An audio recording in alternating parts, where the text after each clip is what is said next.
Для начинки потребуется 300 граммов сухофруктов по вашему вкусу. Я взяла по 100 граммов кокосовых цукатов, простого изюма и сушеной вишни. Вы можете использовать совершенно любые комбинации сухофруктов. Для замачивания необходимо 100 граммов крепкого алкоголя, бренди, коньяка, темного рома и так далее.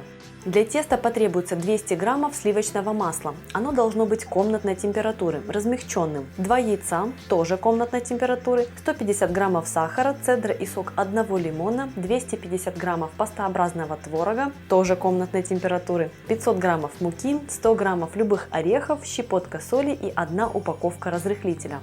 Для отделки нужно 50 граммов сливочного масла и сахарная пудра.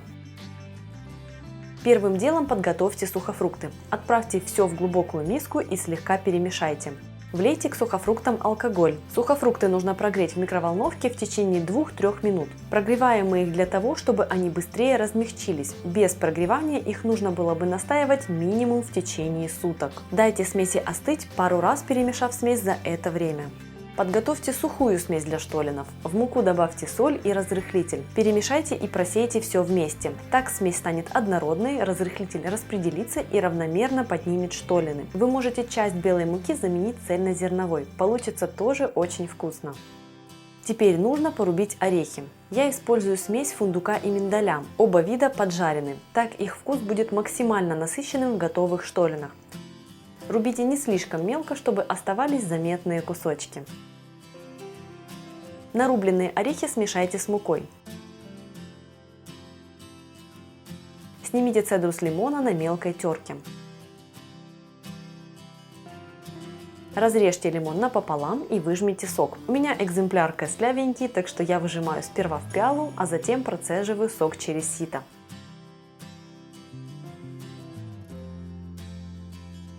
Смешайте сок с натертой цедрой. В большую миску отправьте размягченное сливочное масло и сахар. Я обычно сперва растираю масло с сахаром, чтобы сахар не начал рассыпаться вокруг, но если у вас планетарный миксер или просто более глубокая и узкая миска, можно сразу начать взбивать эту смесь. Взбейте масляную смесь миксером до нежного, пышного, светлого крема. Теперь по одному введите в нее яйца, продолжая взбивание. Если в этот момент использовать яйца из холодильника, масло свернется и смесь получится комковатой, а текстура готовых штолленов будет другой, не такой нежной, как должна. Посмотрите, какая красивая масса получилась. Отправляйте в массу творог и еще раз взбейте его, чтобы творог распределился. Влейте лимонный сок с цедрой и финальное взбивание до однородности. Всыпьте в масляно-творожную основу смесь сухих ингредиентов, перемешайте ее. Масса должна выглядеть именно так, как показано на видео. Не стоит смешивать массу руками, так масло начнет таять от тепла рук и тесто станет более мягким. Захочется ввести в него больше муки и в результате слишком плотный по текстуре штоллен. Перевалите тесто на слегка присыпанный мукой рабочий стол. Слегка расплющите тесто и вывалите на него уже остывшие в алкоголе сухофрукты. Они впитали его, размягчились. У меня жидкости осталась буквально чайная ложечка, и ее также нужно использовать. Все должно пойти в дело. Посмотрите, как много начинки, это будет очень вкусно. Теперь быстрыми и уверенными движениями вместите сухофрукты в тесто. Не стоит долго месить тесто. Добились распределения, подтянули в шар и стоп. После добавления начинки тесто станет более липким, поэтому слегка присыпьте его мукой для удобства обращения с ним. Немного покувыркайте ком, чтобы мука покрыла тесто и вам было комфортно формовать штоллены. Разделите тесто на две части. Формуем штоллены. Расплющите каждую часть теста в продолговатый пласт около 3 см толщиной.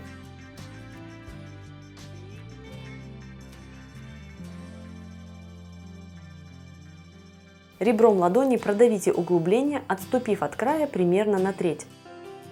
Аккуратно подогните меньшую часть на большую сторону. Слегка округлите штоллен. В духовке он будет раздаваться вширь, поэтому постарайтесь формовать его высоким. Аккуратно переложите штоллины на противень, застеленный пергаментом, оставляя расстояние между ними. Выпекайте рождественские штоллины при температуре 160-170 градусов в обычном режиме в течение 70-80 минут. Готовность штоллинов проверьте деревянной шпажкой. Аромат во время выпечки трудно описать словами.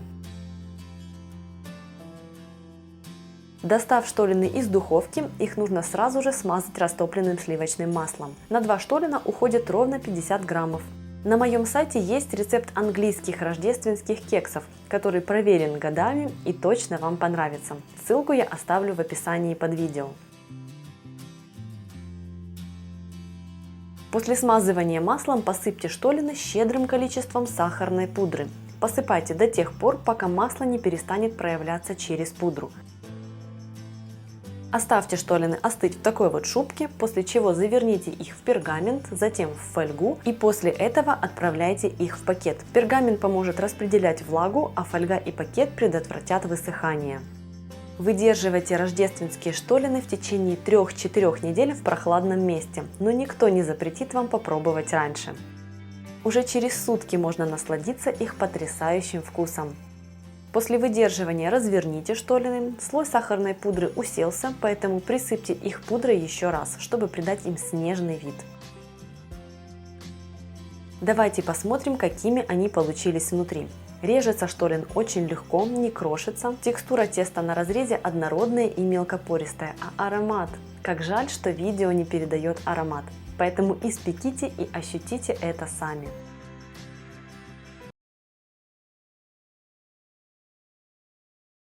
Список ингредиентов для коржей и для крема сейчас доступен на экране, а также я продублирую эту информацию в описании под видео. Там же я продублирую информацию касательно получения разных вариантов крема по плотности. Для приготовления крема на масле все ингредиенты должны быть комнатной температуры. Это количество ингредиентов рассчитано на раскатку коржей диаметром 20 см, после выпечки диаметр будет 16-17 см. Ледяное сливочное масло нарежьте небольшими кубиками, так тесто смешается быстрее и равномернее, а чем быстрее мы замесим тесто, тем более нежными будут коржи. В чашу комбайна отправьте муку, у меня тут высшего сорта с добавлением цельнозерновой. Я взяла 50 граммов цельнозерновой из общего объема. К муке добавьте какао, всыпьте щепотку соли.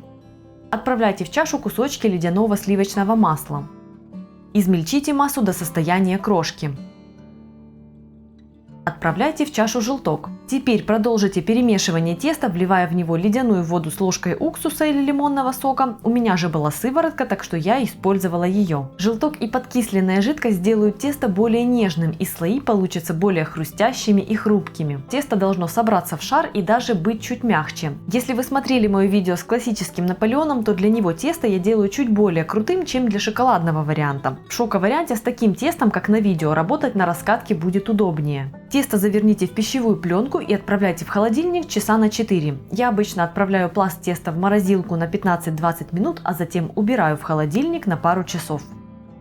Охлажденное тесто выложите на припыленный мукой рабочий стол и разделите на 10 частей. Пока будете работать над раскатыванием одного коржа, остальное тесто держите в холодильнике. Очень важно, чтобы это тесто оставалось холодным. Во-первых, вам банально будет удобнее с ним работать. Во-вторых, если такое тесто в процессе работы нагревается, начинает блестеть, то готовое изделие будет грубым и затянутым. Коржи не будут такими нежными, как должны. Припылите кусочек теста мукой и раскатайте его в тонкий пласт так, чтобы можно было вырезать из него корж диаметром 20 см. У меня вот как раз есть удобная крышка, ее диаметр 19,5 см, буду использовать ее. Обрезки после раскатки убирайте в холодильник, доставая следующий кусочек для раскатки коржа. Раскатанные коржи выложите на противень, застеленный пергаментом. Накалите коржи вилкой, чтобы предотвратить образование больших пузырей. Так как мой торт по диаметру небольшой, я выпекаю сразу по 4 коржа, на противень помещается по 2. Использую режим конвекции и температуру 220 градусов. В моей духовке процесс занимает 7-8 минут. Все обрезки соберите и раскатайте в тонкий бесформенный пласт. Испеките. Этот корж пойдет на отделку. Готовые коржи будут нежными и хрупкими, так что пока они горячие, обращаться с ними стоит бережно. Приготовим крем. Начнем с подготовки кефира. Его нужно отправить в морозильную камеру на ночь до полного замерзания. Когда кефир замерзнет, ему нужно дать оттаять и стечь в сыворотке. Для этого возьмите дуршлаг или сито, у меня сырная форма, марлю или агроволокно, а также миску, куда будет стекать сыворотка. Благодаря замораживанию отделить ту самую белковую массу будет намного проще, и при этом вам не нужно будет часто перемешивать смесь, пока она будет стекать. Выложите замороженный кефир в застеленный тканью дуршлаг или сито и оставьте оттаивать. Этот процесс может длиться разное количество времени. Иногда я отправляю всю конструкцию в холодильник, там масса медленно тает и сыворотка уходит. По мере оттаивания видно, как разделены слои замороженного кефира. На данном этапе вы можете дать сыворотке стечь слабее или сильнее. Так вы можете регулировать консистенцию будущего крема. Посмотрите, какая нежная текстура у этого творожка. Выход творожка будет зависеть от конкретного кефира. У меня вышло порядка 650 граммов. В миску отправьте размягченное сливочное масло и всыпьте к нему сахарную пудру. Разотрите масло с пудрой, чтобы пудра не пылила, а масло стало податливым. Теперь можно приступать к взбиванию. Взбейте масло с сахарной пудрой до посветления и небольшого увеличения в объеме. Затем добавьте к маслу кефирный творожок и взбейте крем до однородности. Если творожок будет холодным, крем расслоится и пойдет крупными зернами.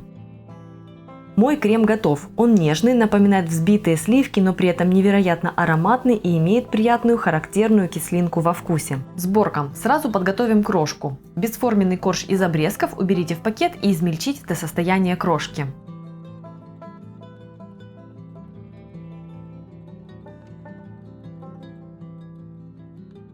На корж выложите щедрую ложку крема и распределите его. Накройте вторым коржом, повторите перемазывание, пока не используете все коржи. Помните, что немного крема нужно оставить для обмазывания верха и боков.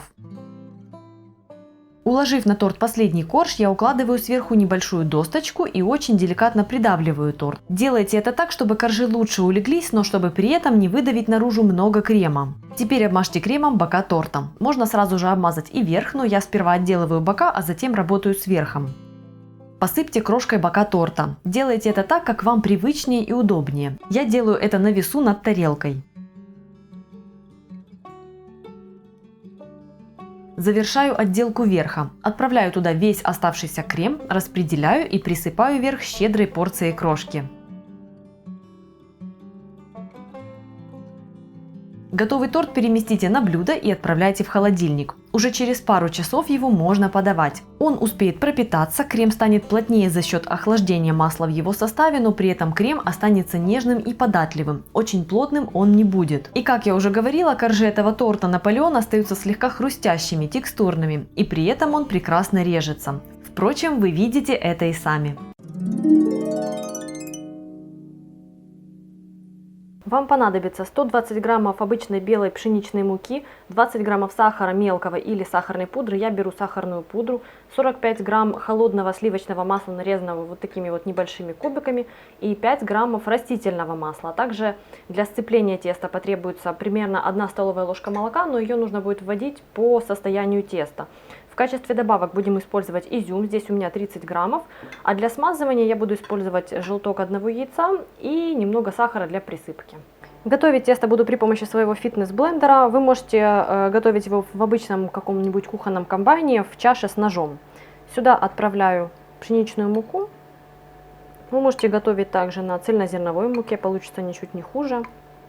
Сюда же отправляю сахарную пудру и щепотку соли для контраста вкуса, а также очень холодное сливочное масло. К нему же вливаю немного растительного. Это очень интересный такой прием. Комбинация разных жиров дает интересную текстуру. Ну и теперь все это мне нужно измельчить в масляную крошку. Получившуюся масляную крошку я высыпаю в миску и буду дальше смешивать тесто вручную. Посмотрите, это уже напоминает влажный морской песок. То есть, в принципе, эта масса лепится, но сейчас мы ее будем связывать и вмешивать сюда изюм. Сперва всыпаю изюм и перемешиваю до равномерного распределения. И теперь вливаю молоко. Стараюсь смешать тесто очень быстро, чтобы масло не начало таять под действием тепла моих рук. Мне нужно просто связать тесто воедино. Заворачиваю получившееся тесто в пищевую пленку и отправляю его в холодильник на 1-2 часа, в зависимости от того, как мне позволяет время. Это тесто важно выдержать, чтобы оно было более удобным в работе. Я достала тесто из холодильника, немножечко его помяла, чтобы сейчас было с ним проще работать. И буду его раскатывать до толщины где-то примерно в 2 мм. По факту мы выкатываем тесто примерно до толщины изюминок. Вырезать я его буду металлическими катерами, для того, чтобы, если где-то в месте среза попадется изюминка, катер смог его разрезать. Катер беру небольшого диаметра, у меня 4 см, вы можете брать тот, который вам больше нравится.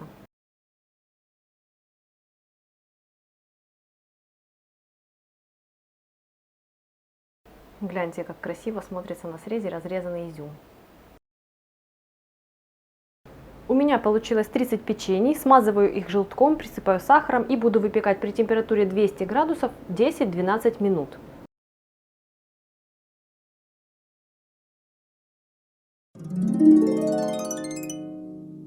Для этого печенья возьмите 5 граммов свежих дрожжей, 1 столовую ложку майонеза, 100 граммов обычной белой пшеничной муки, 50 грамм сливочного масла комнатной температуры. Также для контраста возьмите щепотку соли, и вам потребуется сахарная пудра для посыпки этого печенья. Дрожжи я вот таким вот образом раскрошила, и сейчас я их буду растирать с майонезом. Постараюсь максимально все растворить. Я пробовала готовить и с сухими дрожжами, но они хуже расходятся, потому что майонез субстанция довольно густая, со свежими работать все-таки проще. Все, я растерла дрожжи в майонезе, смесь полностью однородная, и отставляю мой дрожжевой майонез в сторону на 15 минут. Прошло 15 минут, не скажу, что масса с майонезом и дрожжами стала какой-то особенно воздушной и пушистой, но маленькие пузыречки заметны, значит, что дрожжи начали свою работу. В миску я всыпаю муку и добавляю щепотку соли. Отправляю сюда размягченное сливочное масло. Сейчас нужно будет просто все это дело смешать до состояния крошки. Обратите внимание, что в само тесто сахар или сахарная пудра не добавляется. Вся сладость будет достигнута за счет сахарной пудры на поверхности печенья. Все, масса перетерта. Теперь я добавляю сюда дрожжевой майонез.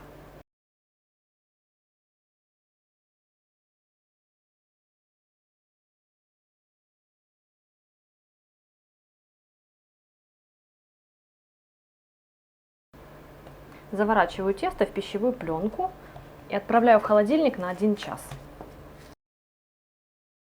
Тесто провело в холодильнике час, теперь я приступаю к формированию печенек и к выпечке.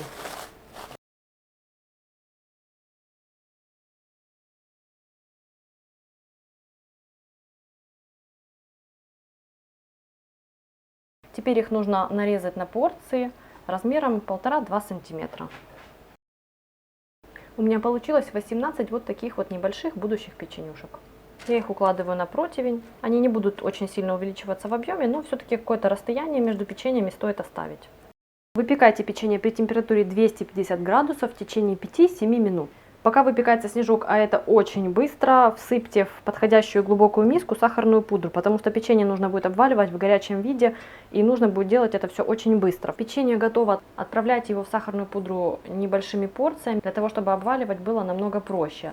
Также работайте деликатно, потому что печенье очень нежное, очень хрупкое, и если слишком интенсивно с ним работать, то, скорее всего, оно развалится.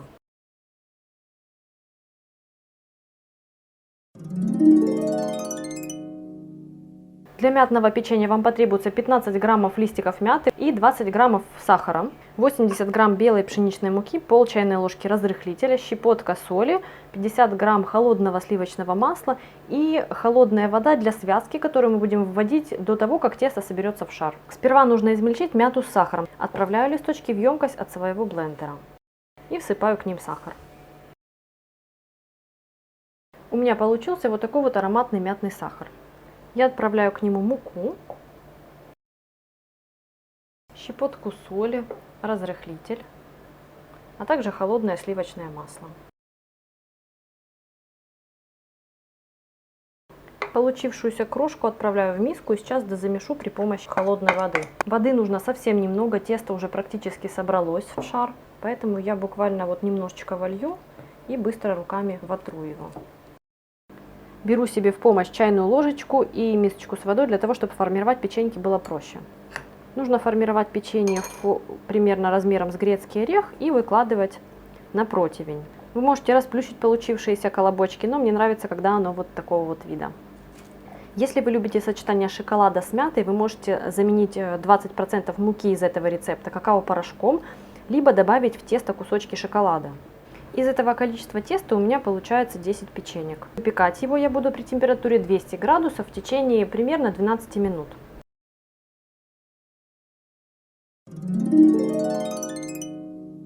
Для кокосового печенья макарун, именно это печенье называется макарун, то, которое французское миндальное, макарон. Итак, возьмите для него 120 граммов кокосовой стружки, белки от 2 яиц и 60 граммов сахара. В первую очередь необходимо смешать белки с сахаром. Не нужно ничего взбивать до пены или еще чего-то там. Вот так вот слегка вилочкой до объединения.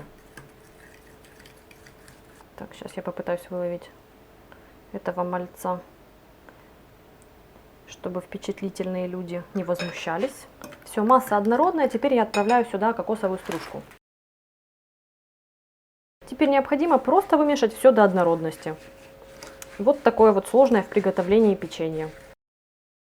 Когда кокосовая стружка полностью увлажнится белком с сахаром, то тесто готово. Формируйте из этого теста шарики размером с грецкий орех и выкладывайте их на противень, застеленный пергаментом.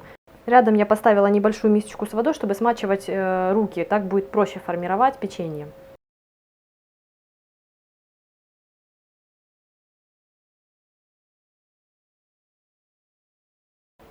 Леплю последний шарик. У меня получилось из 120 граммов кокосовой стружки 14 штук печенья размером с грецкий орех. Выпекаться они будут при 200 градусах в течение 15-17 минут.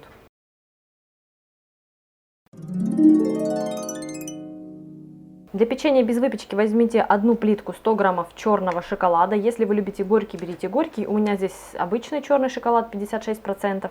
40 граммов сливочного масла, 50 граммов любых орехов или арахиса, у меня поджаренный арахис. Также потребуется 100 граммов самых обычных кукурузных хлопьев для завтрака и щепотка соли для контраста. Орехи вы также можете комбинировать. Орехи или арахис можно оставить целыми, порубить в муку. Я же сделала выбор в пользу вот такой вот грубой нарезки, чтобы были и маленькие, и крупные кусочки. Я разламываю шоколад и вместе со сливочным маслом растоплю его в микроволновой печи. Делать это необходимо короткими пульсами, для того, чтобы шоколад не подгорел. Если же шоколад перегреется и начнет сворачиваться, то с ним вы уже ничего не сможете сделать. Шоколад расплавился, небольшие вот нерастопленные кусочки остались, я сейчас их домешаю.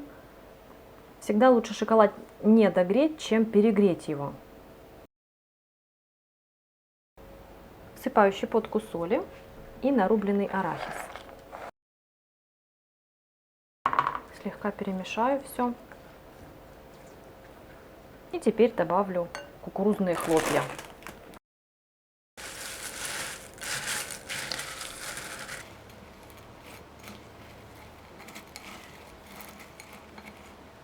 Теперь мне потребуется какая-то небольшая вот такая прямоугольная форма с плоским дном. У меня это обычный пластиковый пищевой контейнер. Сюда я и буду отправлять свою смесь и оставлю ее там до застывания.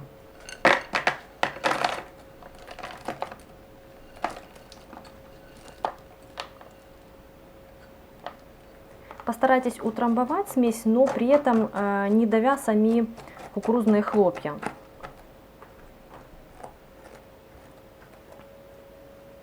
Теперь я отправляю лоток в холодильник на пару часов, пока шоколад и масло полностью не схватятся и не соединят массу в одно целое.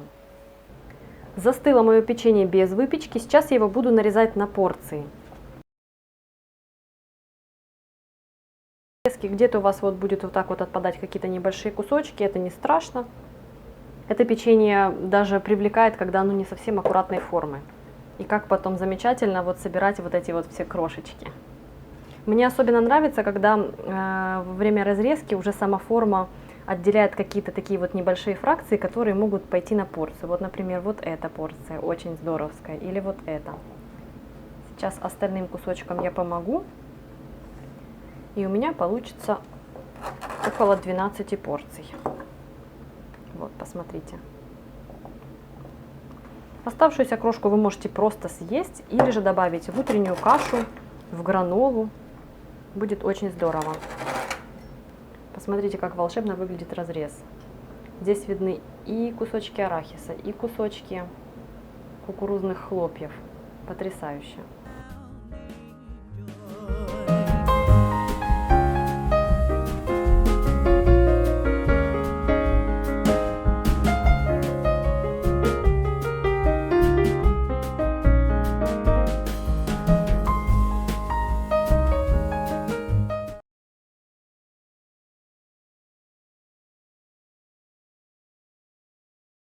Сперва приготовим коржи.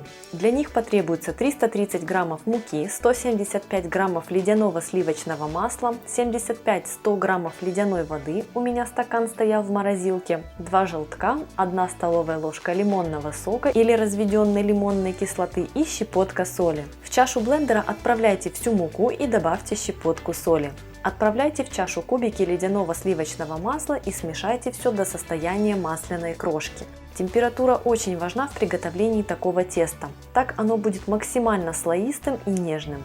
Добавьте в крошку кислоту и 2 желтка. Быстро смешайте до распределения, а затем влейте ледяную воду. Как только тесто начнет собираться в комки, как на видео, воды достаточно, слишком много вливать не нужно. Кажется, что нужно влить еще немного, но посмотрите на его текстуру. Оно уже собирается и лепится. Это значит, что консистенция как раз идеальна. Быстрыми движениями и не слишком усердствуя, подформуйте тесто в невысокий пласт и заверните его в пищевую пленку. Не стоит месить это тесто руками до максимальной однородности. Так масло начнет плавиться от тепла рук и коржи не получатся такими хрустящими и слоистыми. Отправляйте тесто в холодильник на час-другой.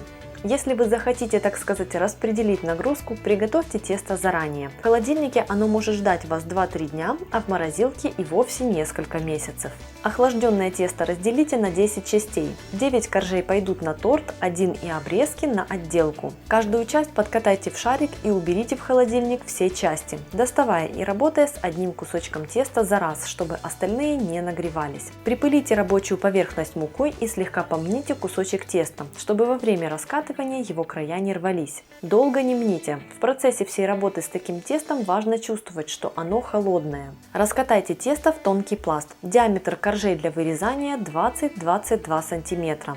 Уложите корж на противень, застеленный пергаментом, и накалите его вилкой. Выпекайте коржи при температуре 220 градусов до румяного цвета. В моей духовке это занимает 8 минут. Если есть режим конвекции, пеките по 2 коржа одновременно. 10-й корж выпекайте без обрезки вместе с остатками от предыдущих коржей. Отделочный корж и обрезки сложите в какой-то пакет и измельчите до состояния крошки. Это тесто очень нежное, поэтому крошится легко и просто. Можно сделать это как руками, так и помогая себе скалкой. Для заварного крема возьмите 600 граммов молока, 1 яйцо и 3 желтка. Можно приготовить крем полностью на желтках, потребуется 6 штук. Также возьмите 120 граммов сахара, 40 граммов муки и 10 граммов крахмала, а также 100 граммов сливочного масла. Всыпьте в молоко половину сахара и отправляйте на огонь. Если у вас есть стручок ванили, разрежьте его надвое и тоже отправляйте в молоко. Слегка взболтайте яйца с желтками. Всыпьте к ним оставшуюся половину сахара, а также муку и крахмал. Перемешайте смесь до однородности. Сочетание муки и крахмала дает более приятную консистенцию, но если у вас нет крахмала, используйте просто 50 граммов муки. Этим временем молоко дошло до кипения. Непрерывно помешивая яичную смесь, тонкой струйкой влейте в нее половину закипевшего молока. Таким образом мы темперируем яйца постепенно. Если влить горячее молоко слишком резко, яйца сварятся неравномерно и мука с крахмалом образуют плотные большие комки. Теперь влейте яичную смесь в кастрюлю с оставшимся молоком, перемешайте и верните ее на небольшой огонь. Непрерывно помешивая крем, доведите его до загустения. Посмотрите, каким нежным и блестящим получается крем. И сейчас мы сделаем его еще лучше. Снимите крем с огня и в 2-3 приема введите в него сливочное масло, тщательно вмешивая его венчиком по мере того, как масло плавится. Масло усиливает вкус крема, делает его текстуру более шелковистой и нежной. Дальше можно пойти двумя путями. Перелить крем в какую-то широкую миску и накрыть пищевой пленкой в контакт, чтобы на поверхности не образовывалась корка. Остужать крем следует именно так. Это удобно, если вы не собираетесь собирать торт прямо сейчас и нужно, чтобы крем подождал вас несколько часов. Я же нередко пользуюсь хитростью, которая ускоряет пропитывание, и торт можно быстрее подавать. Я собираю торт и перемазываю коржи, когда крем еще горячий. Также я поступила в видео, где готовила ленивый Наполеон из печенья ушки. Ссылку на рецепт я оставлю в описании. Сборка. Тут все просто. Укладывайте нежные коржи для Наполеона один на другой и перемазывайте их заварным кремом. Постарайтесь распределить все количество крема однородно между коржами и чтобы осталось на внешнюю отделку. Кстати, коржи для Наполеона можно запросто испечь за несколько дней до сборки. Они прекрасно хранятся. Когда все коржи перемазаны, уложив сверху досточку, слегка прижмите Наполеон. Делайте это деликатно и бережно. Затем оставшимся кремом отделайте верх и бока торта, а после отделайте бока и верх крошкой.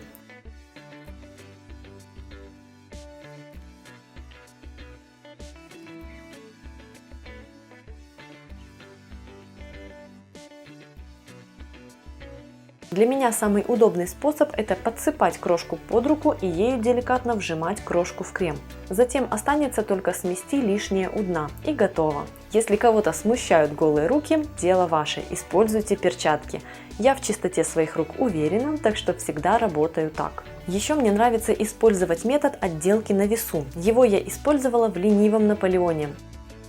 Собранный торт уберите в холодильник и дайте ему пропитаться в течение суток. Я дополнительно закрываю торт пищевой пленкой, чтобы он сохранял влагу, а не отдавал ее. Так Наполеон получится максимально нежным. Посмотрите на эти слоистые коржи и на прослойки нежнейшего крема. Как тут устоять?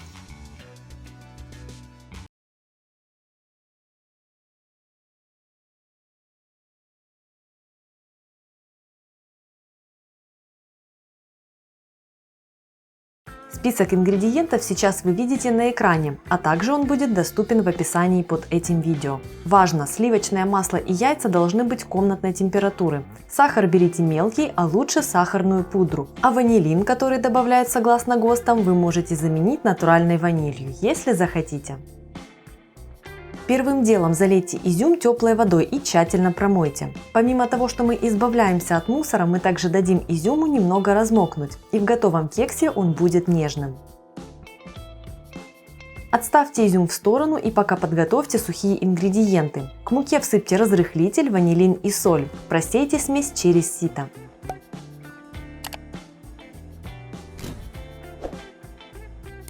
Вернитесь к изюму. Слейте с него воду, а сами ягодки выложите на бумажное полотенце, чтобы просушить их. Сахарную пудру и размягченное сливочное масло смешайте и разотрите. Если приступить к взбиванию сразу, сахарная пудра начнет разлетаться и вам придется заняться уборкой. Так что лучше быстренько растереть масло с пудрой вручную, а затем приступать к взбиванию миксером.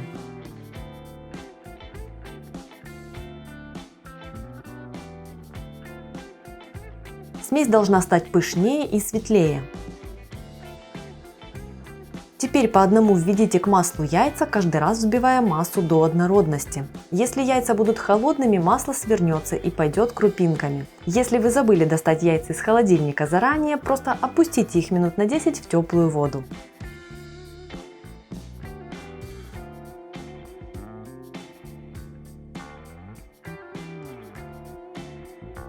К мучной смеси отправляйте уже просушенный изюм. Перемешайте. Так он распределится по кексу максимально равномерно. И при этом вам не нужно будет перемешивать кекс дважды. Раз после добавления муки и еще раз после добавления изюма. Отправляйте муку с изюмом в масляную основу и перемешайте тесто до однородности. Посмотрите, каким красивым оно получается.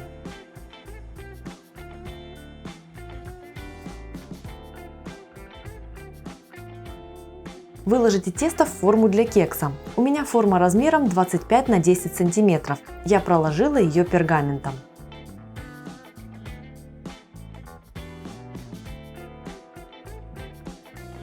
Влажной ложкой выровняйте тесто, а затем рукояткой ложки или кухонной лопатки продавите тесто по центру. Это своеобразная метка в том месте, где будет характерная для этого кекса трещина. Если не сделать этого, кекс треснет в том месте, где ему самому захочется.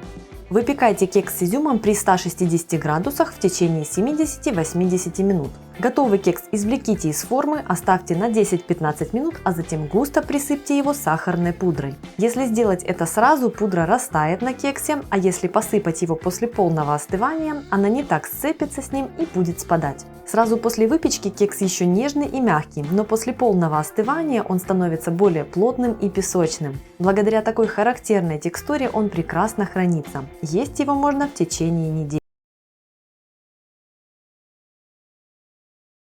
Список ингредиентов доступен на экране и продублирован в описании под видео. Хочу отдельно сказать, что идеальным вариантом для приготовления такой пасты будет алкализованный или, как еще пишут иногда на этикетках, темный какао-порошок. У него максимально насыщенный вкус. Также, если есть возможность, отдайте предпочтение более жирному какао-порошку 22-24%. Производитель обычно указывает эту информацию на этикетке. Впрочем, вы можете взять любой порошок, который вам нравится. Для ванильной пасты я специально купила сахарную пудру с добавлением натуральной ванили. Если у вас нет возможности, возьмите ванилин. Сперва приготовим ванильный вариант. В банку влейте молоко и всыпьте сахарную пудру с ванилью и обычную. Влейте к молоку растительное масло. Используйте рафинированное, без запаха. Поставьте ногу блендера на дно банки и начните смешивание. Когда вы почувствуете, что масса начала эмульгироваться, можно приподнять ногу блендера в банке и двигать ею, чтобы процесс смешивания шел равномерно. Если масса не густеет и остается жидкой, это значит, что вы рано начали двигать ногой блендера, раньше того, чем начала образовываться эмульсия. Я детально говорила об этом в своем видео о том, почему майонез не получается. Когда масса загустеет, добавьте в нее сухое молоко. Перемешайте и тщательно смешайте смесь. После добавления сухого молока я смешиваю массу уже не блендером, а венчиком. Так получается удобно и смесь выходит максимально гладкой и однородной. Посмотрите сами. Я использую цельное сухое молоко. Можно также использовать обезжиренное, а также сухой йогурт или сухие кокосовые сливки, если вам хочется получить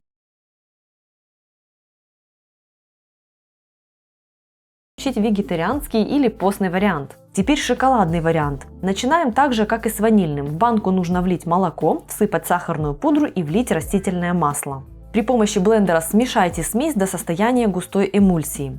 Всыпьте в банку сухое молоко и какао-порошок. В рецепте с какао использовать сухое молоко не обязательно, но оно смягчает вкус какао и делает его более ласковым. Если же вы любите шоколад 99%, то уберите сухое молоко и вместо него добавьте еще какао. Заместите вес сухого молока какао-порошком. Перемешайте массу, сперва сделайте это при помощи ложки, а затем доведите до максимальной гладкости при помощи венчика.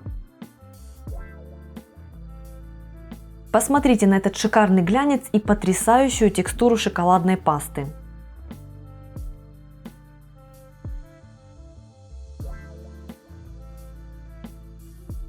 А теперь сделаем вариант под молочный шоколад. В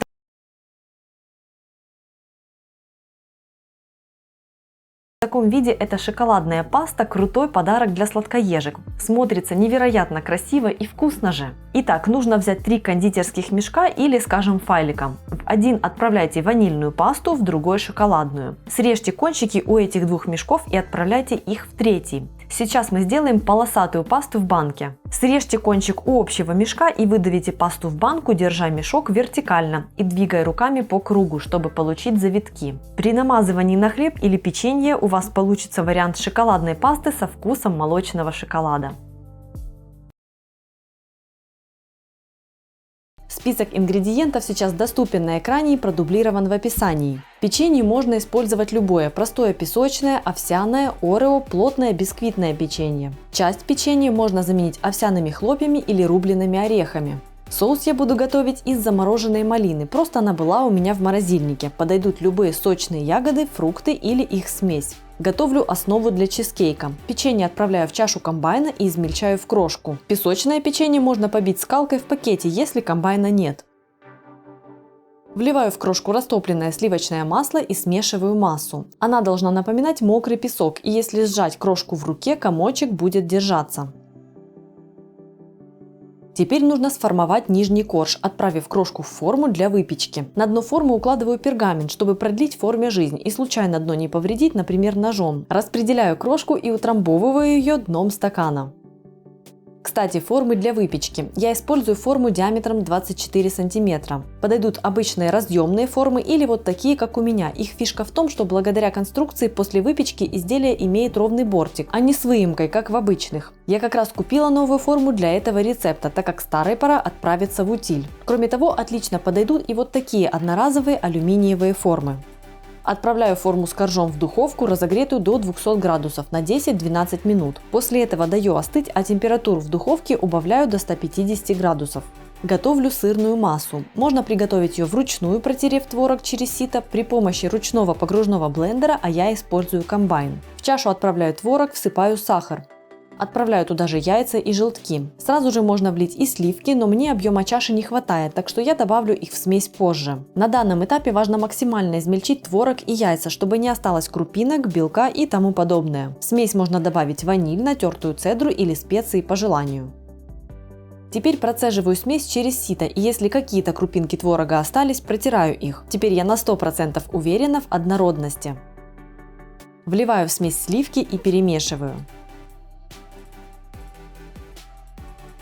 Аккуратно выливаю творожную смесь поверх коржа. Если вы знаете, что ваша форма может пропускать массу вместе соединения бортов и дна, оберните форму фольгой для подстраховки. Отправляю форму в духовку, в которой сейчас, напомню, 150 градусов. Закрыв дверцу, убавляю температуру до 120 и оставляю готовиться на 2 часа. Такая низкая температура и длительное приготовление дает массе правильно схватиться, а не быстро подпечься по краям и начать трескаться, когда как серединка может оставаться излишне влажной. С рекомендуемым температурным режимом масса будет готовиться равномерно, и при этом риск передержать чизкейк минимален. Чизкейк готов, когда края уже схватились, а серединка продолжает дрожать. После приготовления выключаю духовку, приоткрываю дверцу и оставляю чизкейк внутри еще на час-полтора. Он будет доходить, и при этом остывание будет плавным. Чизкейк не растрескается и будет идеально нежным. Затем из духовки чизкейк достаю, даю окончательно остыть при комнатной температуре и убираю в холодильник на ночь. Извлекаю чизкейк из формы, снимаю борт и сперва переворачиваю его на доску, а затем переворачиваю на тарелку. Можно аккуратно перетянуть готовый чизкейк сразу на тарелку, но мне удобнее с переворачиванием. Дополнять и украшать чизкейк можно как угодно. Если готовить его просто для домашнего чаепития, можно и вовсе никак не украшать. Я приготовлю малиновый соус. Даю малине разморозиться и пробиваю ее блендером. Пропускаю пюре через сито, чтобы избавиться от косточек. Пюре отправляю в кастрюльку, туда же сахар. Я использую немного, чтобы соус был кисловатым, но на свой вкус добавьте столько, сколько вам хочется. Всыпаю крахмал и вливаю в воду. Перемешиваю и отправляю смесь на огонь. Помешивая, довожу соус до кипения и легкого загустения. Он не станет густым, как кисель, но при этом соус будет пластичным и не будет расслаиваться. Как раз благодаря крахмалу. Если образуется пена, аккуратно ее снимаю. Чтобы быстро остудить соус, переливаю его в широкую посуду, накрываю пищевой пленкой в контакт и убираю на холод. Приступаю к декору и сервировке. Помимо соуса буду использовать ягоды голубики и веточки розмарина, чтобы придать чизкейку слегка новогоднее настроение, ведь розмарин напоминает что-то хвойное. Можно залить соусом весь чизкейк и украсить его в виде кольца наподобие вот такого варианта. Но в этом случае затем разрезать чизкейк будет неудобно. Нежное суфле может подавиться, а соус некрасиво размажется. При этом я не хочу вводить в соус желатин и делать его резиновым. Хочется именно нежного и мягкого, струящегося фруктового акцента. А поэтому я предпочитаю разрезать чизкейк на порции заранее и украшать каждый кусочек отдельно. Каких-то 5 минут на сервировку перед подачей, зато красота в каждой тарелке. Итак, разрезав чизкейк, отправляю порцию на тарелку и поливаю его сверху парой-тройкой столовых ложек соуса. Кстати, также можно использовать просто протертые с сахаром ягоды или дополнить чизкейк соленой карамелью. Рецепт есть на моем сайте, и ссылку на него я оставлю в описании к видео. Затем укладываю на кусок небольшую веточку розмарина, несколько ягод и слегка притрушиваю сахарной пудрой для эффекта снежности. Красота, не правда ли? И только посмотрите, каким нежным он получился.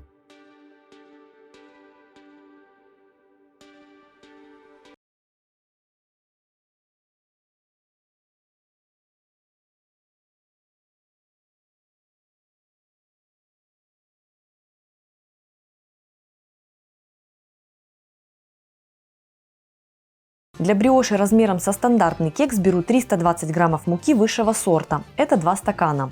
10 граммов свежих дрожжей. Для разведения дрожжей беру 30 граммов молока. Также потребуется половина чайной ложки соли, 50 граммов меда. В случае аллергии используйте просто сахар. 3 яйца в тесто плюс еще одно для смазывания брioche перед выпечкой. И самое главное для всех бриошей – сливочное масло. Аромат будет умопомрачительный. Его беру 125 граммов и нарезаю кубиками, чтобы дальше с ним было удобно обращаться. Готовить брioche буду безопарным способом, что упрощает работу. Первым делом развожу дрожжи в чуть теплом молоке. Отправляю дрожжи в жидкость и размешиваю до растворения. Если вдруг молока у вас нет, а его тут нужно немного, можно просто взять воду. Замешивать тесто буду при помощи хлебопечки. Можно также воспользоваться помощью комбайна, миксера или при желании замесить тесто вручную. Мне удобнее с хлебопечкой. Итак, отправляю в чашу муку, всыпаю соль и вбиваю яйца. Вливаю растворенные дрожжи, отправляю в чашу мед. Включаю замес теста. Первый этап замеса до тех пор, пока тесто визуально не станет более гладким. В хлебопечке это была первая половина неспешного замеса в течение 14 минут. После этого оно полежало в покое 15 минут. Такой вот отдых – это процесс аутолиза, благодаря которому замес теста и развитие в нем клейковины будут более эффективными.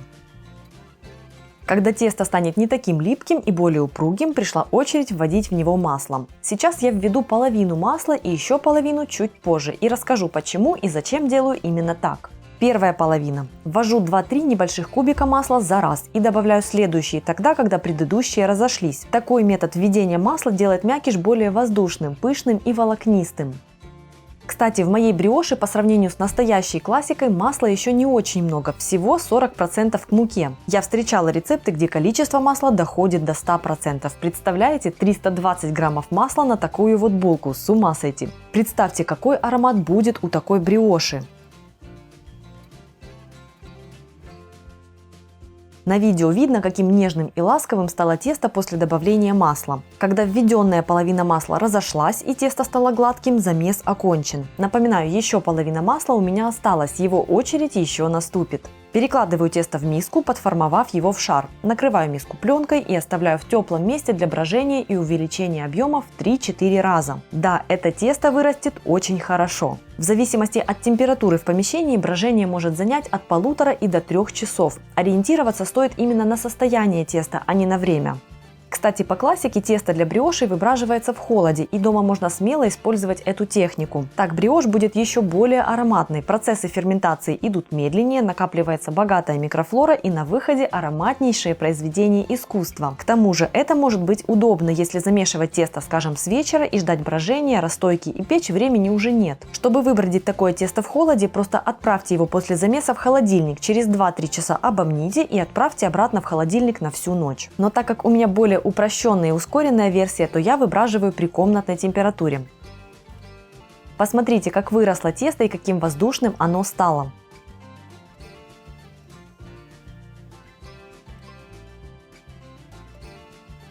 Переваливаю тесто на рабочую поверхность, и вот тут наступает время второй половины масла. Распластываю тесто и ввожу масло на манер ленивого слоеного теста. Несколько кусочков растираю по пласту, затем складываю его, размазываю еще масло и так, пока масло не закончится. Какое-то конкретное количество слоев я тут не делаю, работаю так, как удобно и пока не введу все масло. Благодаря этому тесто получится волокнистым не только по своей текстуре, а еще и будет слегка слоистым. Двойной удар по органам чувств при поедании.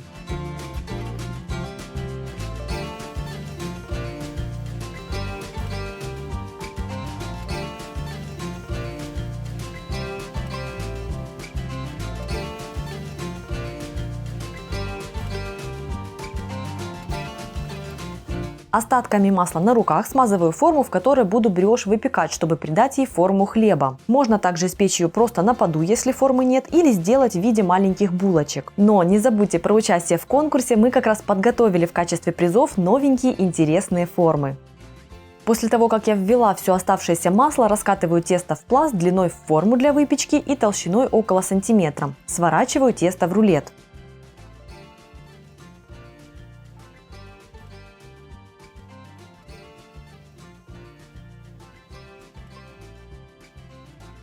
Теперь разрезаю рулет надвое вдоль и перекручиваю получившиеся жгуты между собой, залепив края. Таким образом я открыла слои теста, и готовая брioche будет выглядеть очень нарядно.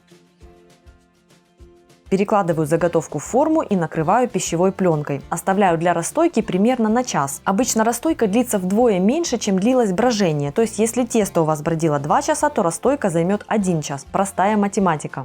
Этим временем разогреваю духовку до 200 градусов. Подошедшую брioche смазываю взболтанным яйцом и отправляю выпекаться в течение 20-25 минут до румяного цвета и распространения с умосходительных ароматов по всему дому.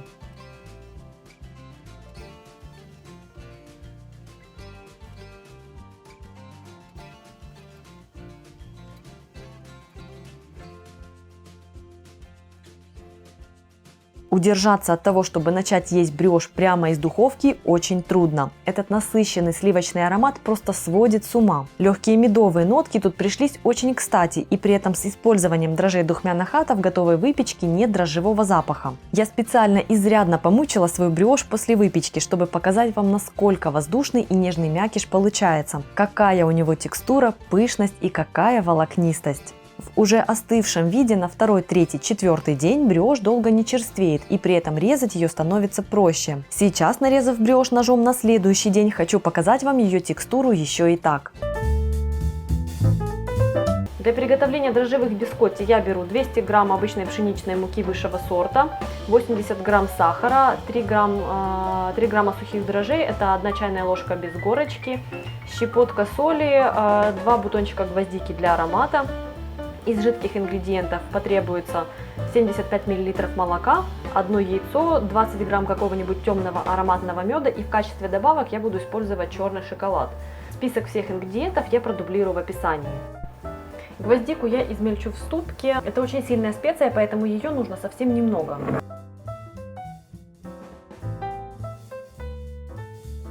Шоколад я нарублю небольшими кусочками.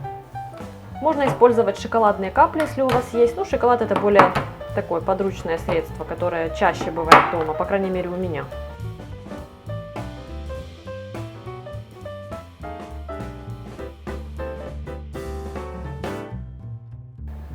Теперь я смешаю все сухие ингредиенты. В муку я добавляю сахар, сухие дрожжи, щепотку соли, довольно щедрую щепотку, растертую ранее гвоздику. Вместе с темным медом получится невероятный дуэт.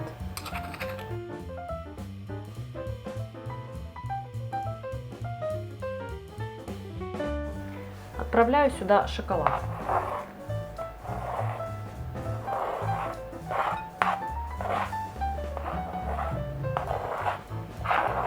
Я не ввожу добавки в бискотти в самый последний момент, потому что мне вводить их к сухим ингредиентам проще, чем вмешивать уже в готовое тесто. Особенно такие ингредиенты, такие добавки, как шоколад, когда его вмешивают уже в готовое тесто, больше риск того, что он начнет таять от тепла рук или поломается, слишком сильно искрошится. Поэтому вот мне нравится именно такая последовательность.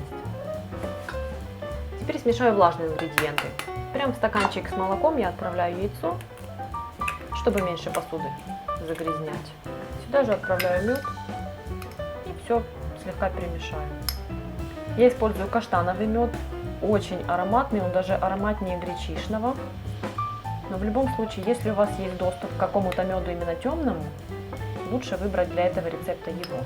К замешиванию теста я выливаю все влажные ингредиенты к сухим. И быстро руками замешу тесто. Мне попросту нужно собрать все воедино.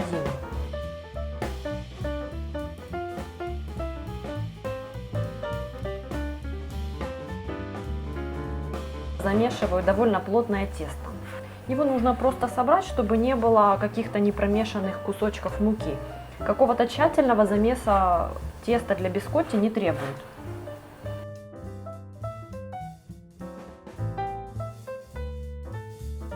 Сейчас я припылю стол мукой для того, чтобы работать с тестом мне было проще. Формую из него длинное поленце, которое я уложу на противень.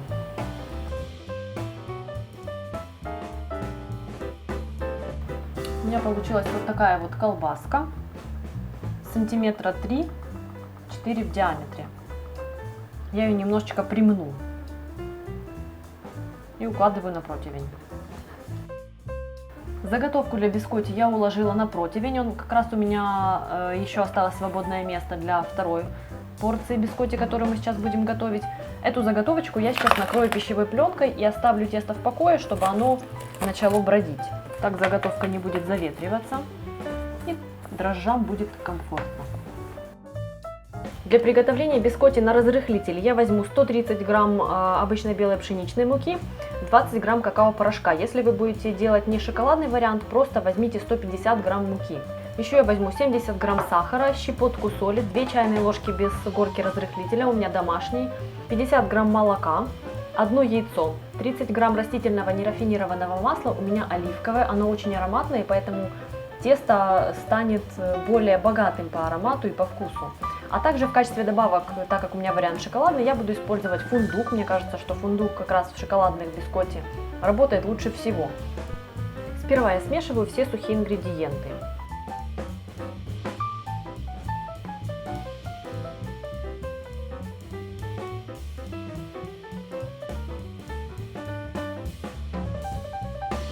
Отправляю в сухую смесь орехи. Влажные ингредиенты тоже смешиваю прямо в стаканчике.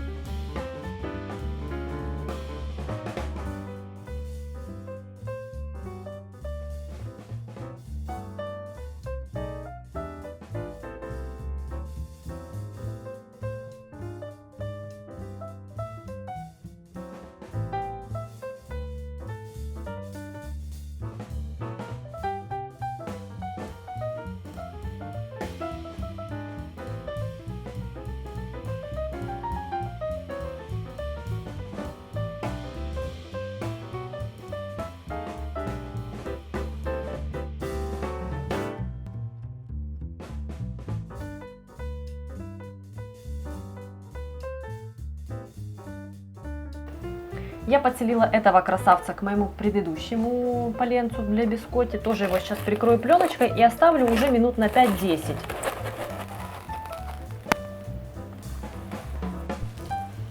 Температура выпечки 180 градусов, время приготовления 30-35 минут. Первый цикл выпечки бискотти завершен. Посмотрите, какие они красавцы. Увеличились, расплылись, так как я и хотела. А теперь нужно будет дать готовым поленцам остыть. Готовые бискотти перекладываю на такую вот решетку для остывания. Так дело пойдет намного быстрее.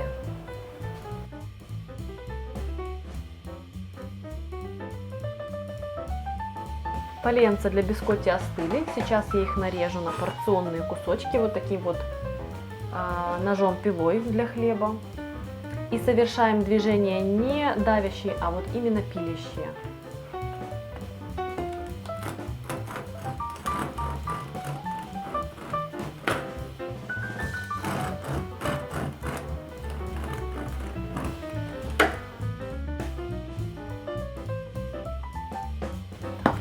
Покажу вам разрезик. Смотрите, какие кусочки шоколада.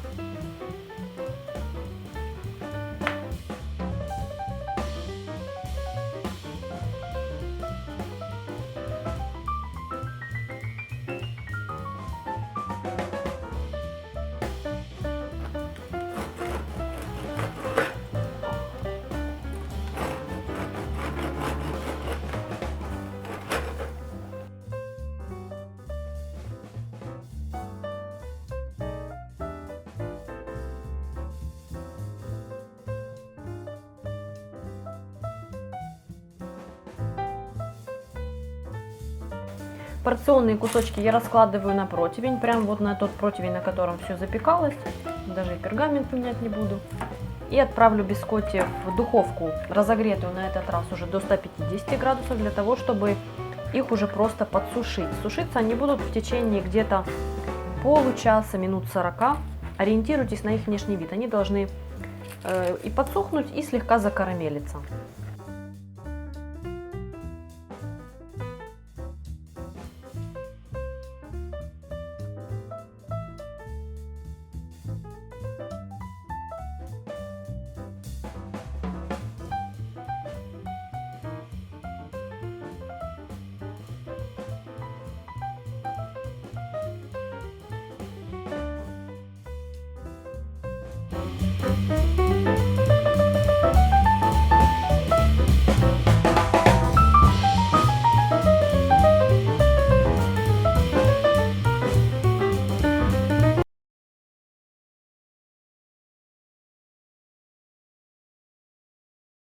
Список ингредиентов и для коржей, и для крема я оставила в описании под роликом. Я использую коричневый сахар, так как он просто у меня был, но обычный белый, конечно же, подходит. Также можно использовать эритрит, если вы хотите приготовить менее калорийный вариант. Из этого количества ингредиентов получится торт в раскатке коржей диаметром 18 см. Первым делом готовлю тесто. Отправляю в кастрюльку мед и сахар. Отправляю кастрюлю на небольшой огонь и довожу смесь до кипения. Помешиваю, чтобы сахар разошелся. Снимаю медовую смесь с огня и всыпаю соду. Хорошенько перемешиваю смесь. Она начинает сильно пениться и становиться темнее. Как раз эта операция сделает вкус основы насыщеннее, интенсивнее. И это придаст тот самый узнаваемый вкус торту. Смесь темнеет практически на глазах. Когда пена перестанет образовываться так активно, добавляю в основу сливочное масло. Под действием температуры оно растает. Перемешиваю смесь до однородности.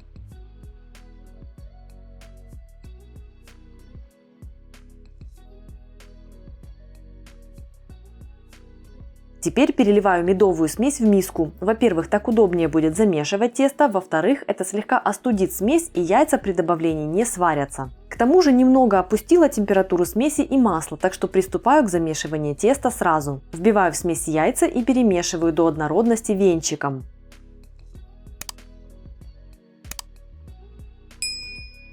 Теперь всыпаю муку. Делаю это в 2-3 приема, потому что тесто может брать плюс-минус разное количество муки. Тут стоит ориентироваться больше на его вид и консистенцию. Вмешиваю каждую порцию муки. Тесто должно получиться мягким, не тугим, но при этом уже не растекаться. Если домесить его в таком вот теплом виде до плотности, потом раскатывать его будет очень трудно. Консистенция сейчас хорошо видна. Заворачиваю тесто в пленку и отправляю минут на 30-40 полежать, распластав его. Лучше убрать в холодильник. Пока сделаю заготовку для крема. Тут все очень просто, только сметана и сахар. У меня коричневый, но это не принципиально. И дополнительно добавляю сахар с натуральной ванилью. Это тоже не обязательно, но очень вкусно. Теперь отправляю в миску с сахаром сметану и перемешиваю. Так как еще есть время, пока я буду раскатывать и печь коржи, сахар успеет разойтись. Очень важно брать для крема жирную сметану 25-30%. Она густая. Крем с такой сметаной не станет очень жидким, а вот со сметаной 15-20% может разжижиться. И переслаивать торт будет неудобно. Либо использовать в таком случае загуститель, но я это дело не люблю, поэтому просто беру жирную сметану. Итак, крем перемешала, накрыла и убрала в холодильник. Займусь коржами. Делю тесто на 4 порции. Я катаю тесто в полоску, из которой вырежу сразу 2 коржа, а не по одному. Это быстрее и проще, чем катать поодиночке.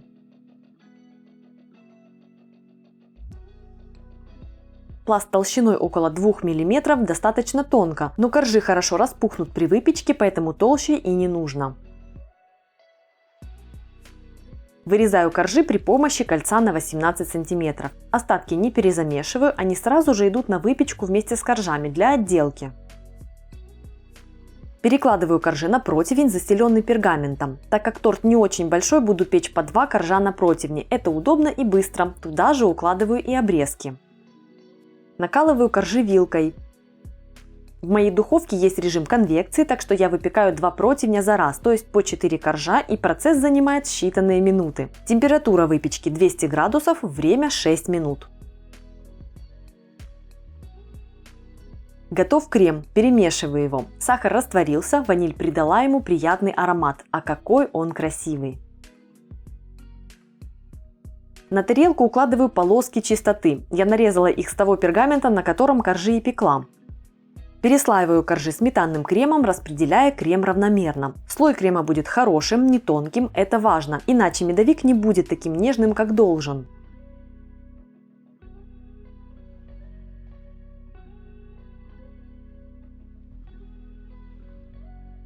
Торт я не прижимаю, чтобы сохранить максимум крема между слоями. То, что немного выдавилось наружу под весом торта, пойдет на обмазку боков. Остатками крема отделываю бока и заполняю пустоты.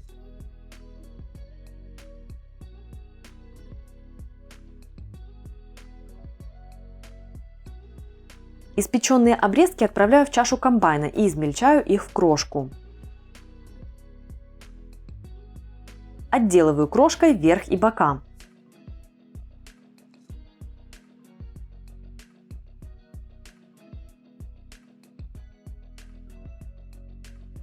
Сгребаю лишнюю крошку у дна и аккуратно удаляю полоски чистоты. Отправляю торт на пропитку в холодильник на ночь, а лучше часов на 12-14.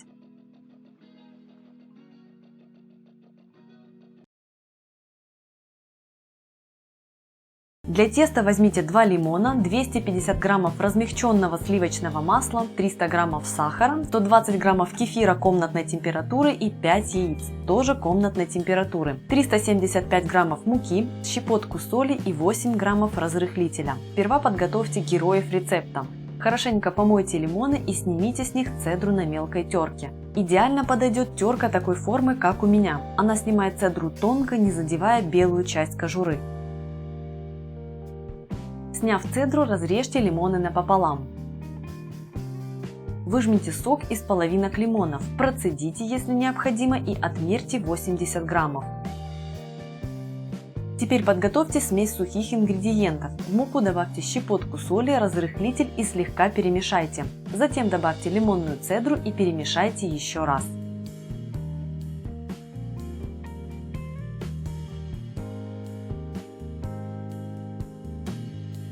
Основа. В глубокую миску отправляйте размягченное сливочное масло. Всыпьте к маслу сахар. Перемешайте смесь, чтобы сахар смешался с маслом. Далее нужно будет взбить эту смесь миксером, и если предварительно смесь не перемешать, то скорее всего сахар начнет рассыпаться вокруг, что определенно усложнит уборку. Взбейте масляную смесь до пышности и посветления.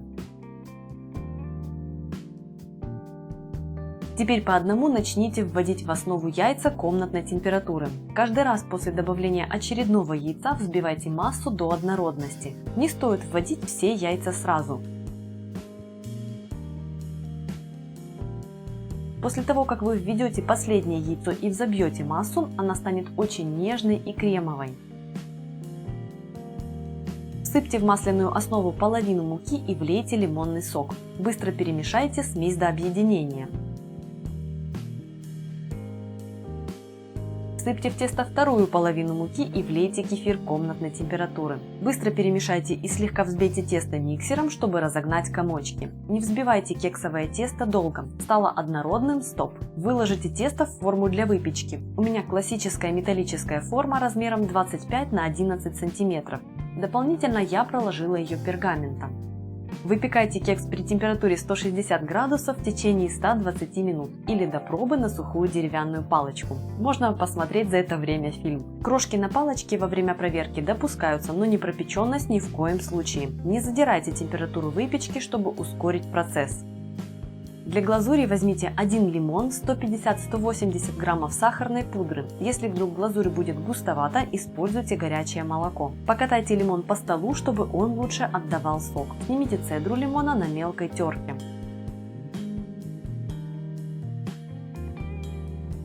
Разрежьте лимон напополам и тщательно отожмите сок. Процедите, если лимон костлявый, как мой.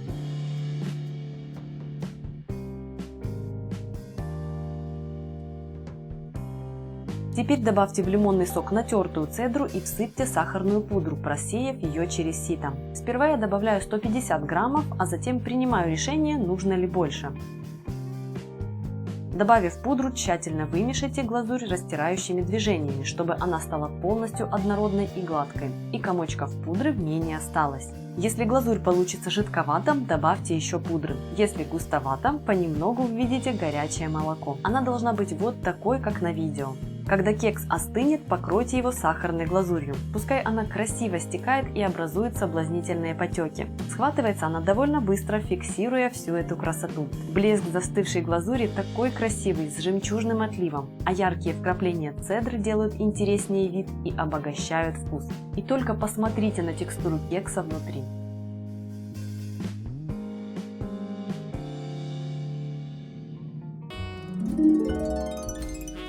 Для самых простых базовых маршмеллоу возьмите 12 граммов желатина, у меня листовой, вы можете использовать обычный порошковый, 100 граммов воды для его замачивания, 80 граммов меда, по умолчанию используется сироп глюкозы или инвертный сироп, но мед это штука более распространенная в обычных домах, поэтому в этом рецепте я рекомендую использовать его. Ароматизировать такие маршмеллоу можно при помощи ванилина, каких-нибудь эссенций, но так как у меня здесь в составе мед и он очень сильный по аромату, я ничего не буду добавлять дополнительно. Кроме того, для того, чтобы посыпать уже готовые мормышки, все виды, которые мы будем готовить, вам потребуется сахарная пудра и крахмал в соотношении 1 к 1. В небольшую мисочку отправляю желатин, вот я его так разрезала для того, чтобы он проще сюда поместился, и заливаю все это дело водой. Желатин должен стать мягким. Это если вы используете вот такой вот листовой желатин, как у меня. Если вы используете порошкообразный желатин, то он просто должен набухнуть и впитать водичку. Пока набухает желатин, я подготовлю плоскость, на которой буду формировать маршмеллоу. Отсаживать их я буду при помощи кондитерского мешка, для того, чтобы получить вот эту вот характерную форму. И делать я это буду на вот такой вот небольшой поднос. Я его застелила листом пергамента и сейчас смажу растительным маслом. В кастрюлю отправляю сахар и мед. Желатин стал вот таким вот мягким. Его я добавлю в сироп в конце, а эту водичку сейчас отправляю к сахару с медом. Я вылила воду из-под желатина в кастрюльку, и после того, как сироп закипит, я вставлю термометр и буду ждать, пока температура достигнет 110 градусов. Сироп готов, выключаю огонь и отправляю в него желатин. Перемешиваю до растворения желатина. Теперь я буду взбивать сироп миксером до тех пор, пока он не остынет до температуры примерно 40 градусов, а сама масса будет напоминать крем, который будет слегка держать форму.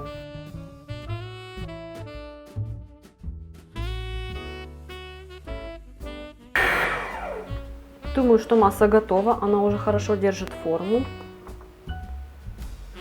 Ее будет удобно отсаживать при помощи кондитерского мешка. Посмотрите, густая, как белковый крем.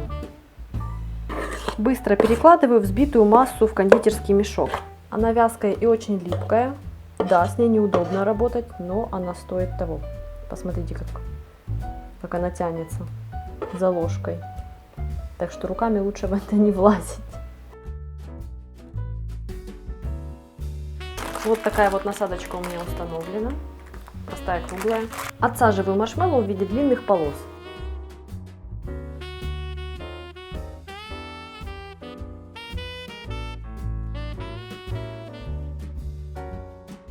Оставляю маршмеллоу для стабилизации на 3-4 часа. Для фруктовых мормышек возьмите 14 граммов желатина и 30 мл воды для его замачивания, а для сиропа потребуется 150 граммов сахара, 100 граммов меда и 70 граммов любого фруктового пюре. Я рекомендую брать какой-нибудь фрукт с кислинкой, для того, чтобы создавался приятный контраст. Первым делом необходимо замочить желатин, чтобы он набух. Я просто всыпаю его в воду, перемешиваю ложечкой и оставляю. Пока набухает желатин, можно подготовить формы. Так как у меня несколько видов, я взяла вот такую вот форму, застелила ее пищевой фольгой и сейчас смажу растительным маслом. Количество ингредиентов в рецепте хватит для того, чтобы заполнить форму размером 16 на 16 сантиметров. И пласт в этом случае получится толщиной 2 сантиметра. Вы можете запросто пересчитать с формы 16 на 16 сантиметров на любую другую форму, которая у вас есть в наличии. Либо же вы можете формировать маршмеллоу на противне. Я часто так делала, когда готовила много порций. Количество ингредиентов в рецепте хватает на четверть противня, поэтому для целого вам нужно будет увеличить пропорции в 4 раза. Для приготовления сиропа отправляю в кастрюльку сахар, а также мед и фруктовое пюре. Отправлю на небольшой огонь и буду доводить до температуры 106 градусов. Сироп на огне помешиваю для равномерного прогревания. Теперь вставляю термометр, нужные 106 градусов достигаются практически сразу после закипания.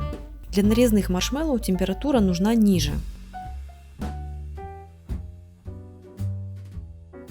Замоченный желатин распускаю в микроволновке. В моей достаточно 20-25 секунд.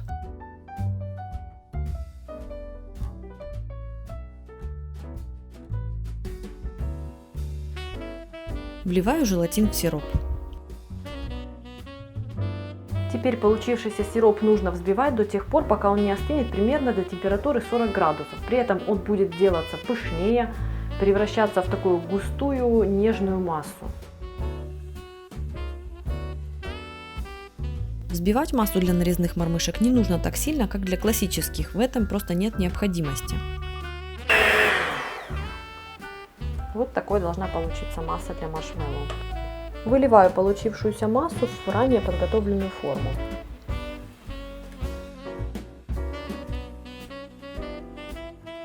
Сейчас масса сама растечется. Я немножечко наклонила форму. Все растеклось. Большие пузыри выйдут наружу. И масса будет застывать. Для пряных маршмеллоу мне потребуется 14 граммов желатина и 60 граммов воды для того, чтобы его замочить. Для сиропа я возьму 150 граммов сахара, 100 граммов меда, 35 граммов воды, а также у меня здесь смесь из 1 чайной ложки острого перца, 1 чайной ложки корицы, половины чайной ложки кардамона молотого и четверти чайной ложки мускатного ореха. Смешиваю воду и желатин и оставляю желатин набухнуть.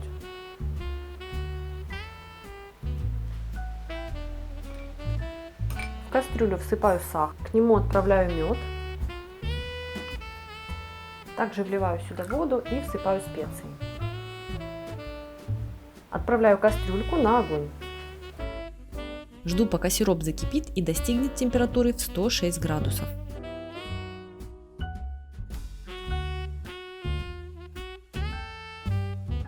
Выключаю огонь и ввожу распущенный в микроволновке желатин.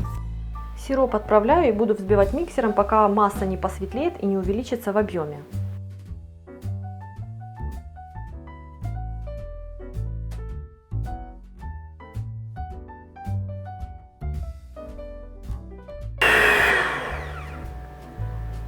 Масса готова, пора отправлять ее в форму. Отправляю пряные мормышки рядом с абрикосовыми, оставляю их стабилизироваться на 3-4 часа. Маршмеллоу стабилизировались, масса остается слегка липкой, но за пальцами не тянется. Буду нарезать на порции. Тут у меня смесь сахарной пудры и крахмала в соотношении 1 к 1. Щедро посыпайте этой смесью мормышки.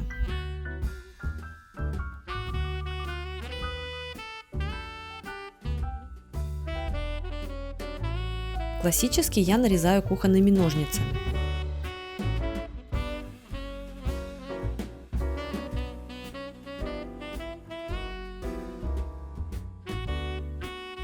Апдейт: если у вас есть плотная пленка, то лучше выстилать форму ею, потому что с фольгой очень неудобно. Получается вот такой вот неаккуратный край. Присыпаю пласты со всех сторон смесью пудры и крахмала и нарезаю ножом для пиццы. Абрикосовый сделаю побольше, а пряный сделаю поменьше.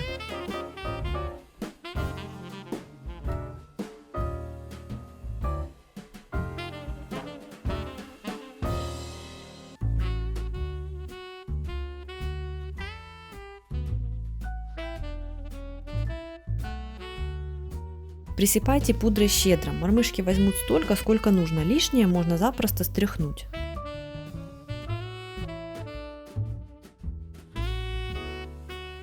Храните готовые маршмеллоу в плотно закрытых пакетах или лотках, на открытом воздухе они быстро высыхают.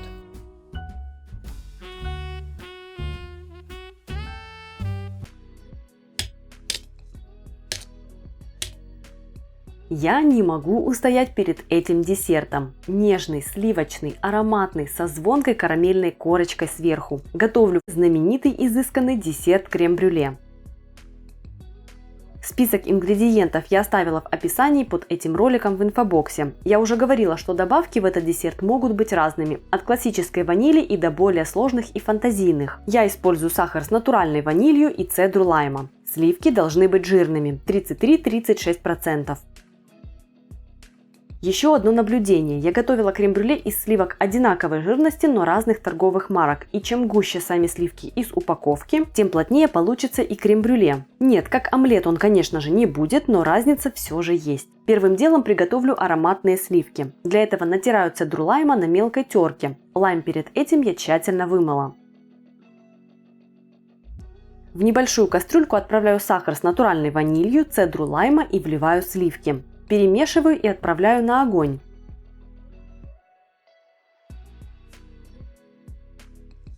Помешивая, довожу сливки до кипения и огонь выключаю. Пускай ваниль и цедра насыщают сливки, пока я займусь яйцами.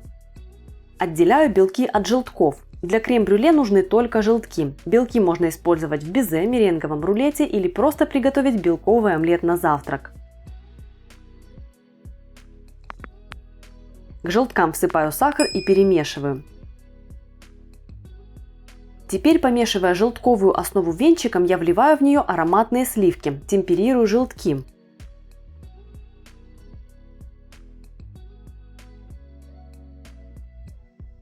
Вот такая гладкая смесь получилась. В ней заметны кусочки цедры, они мне не мешают и даже украшают блюдо. Но по желанию смесь можно процедить через сито, если хочется максимально гладкой текстуры десерта. Я не процеживаю. Я использую для крем-брюле вот такие керамические формочки. Из этой порции получается 3 штуки по 220 грамм или 4 штуки по 160. Если нет формочек, можно использовать обычные керамические чашки. Разливаю сливочную смесь по формочкам.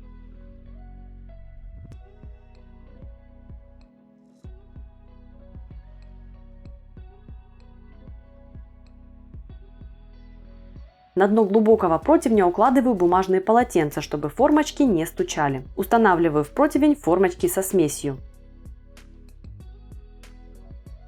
Довожу до кипения воду и выливаю ее в противень. Делаю водяную баню. Отправляю противень в духовку, разогретую до 150 градусов, и готовлю в течение 25-30 минут до дрожащей серединки. Очень важно не передержать крем-брюле. Аккуратно достаю формочки из водяной бани и даю им остыть при комнатной температуре, после чего убираю в холодильник на 3-4 часа до полной стабилизации. Крем-брюле удобно приготовить накануне праздника. Немного действий и затем просто в холодильник. Займусь изюминкой десерта – карамельной корочкой. Для нее я беру газовую горелку и баллон. Такую горелку можно купить в строительном магазине, и стоит она совсем недорого. Дальше я расскажу, как обойтись без нее, но всем любителям этого десерта проще ее все же завести. Я купила и еще ни разу не пожалела. Процесс быстрый, не хлопотный, и десерт получается идеальным. К тому же применять ее можно не только для крем-брюле. Очень полезная вещица. На поверхность охлажденного крем-брюле я всыпаю ложку-полторы сахара и распределяю его ровным слоем.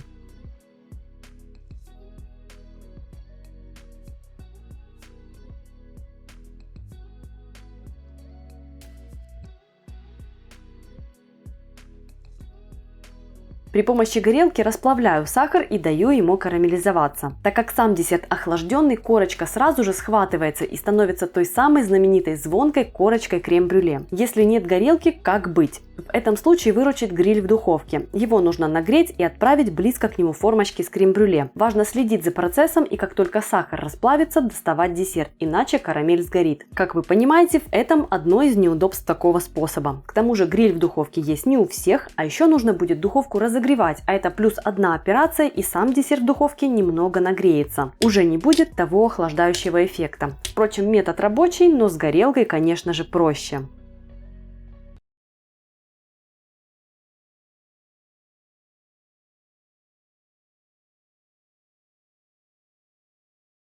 Для теста потребуется 150 граммов концентрированного свекольного сока. Дальше я покажу, как его получить. 100 граммов сливочного масла и 30 граммов растительного, 150 граммов сахара, 1 яйцо, 150 граммов йогурта, кефира или пахты и 50 граммов лимонного сока. Сухие ингредиенты: 320 граммов муки, 2 чайные ложки разрыхлителя и четверть чайной ложки соли и 2 столовые ложки натурального необработанного какао.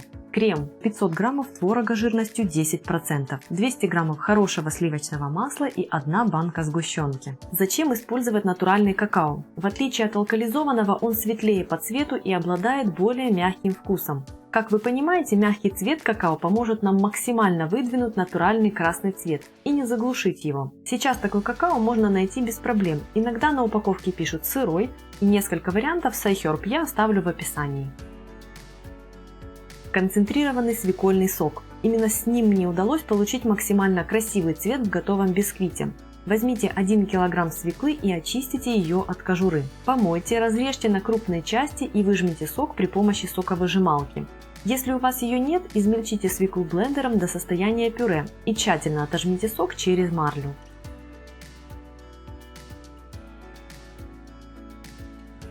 Из килограмма свеклы у меня получилось 500 граммов сока. Перелейте сок в кастрюлю, добавьте пару столовых ложек уксуса, он поможет сохранить цвет, и на небольшом огне выпариваете сок до объема 150 мл.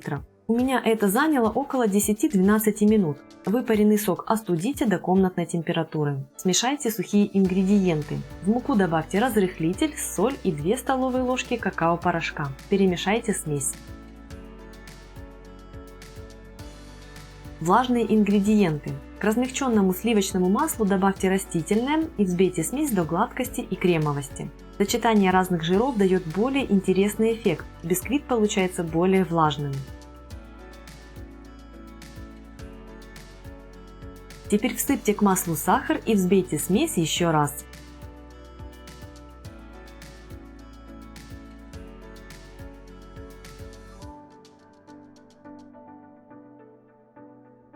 Введите в масляную смесь яйцо. Оно должно быть комнатной температуры. Взбейте до кремового состояния.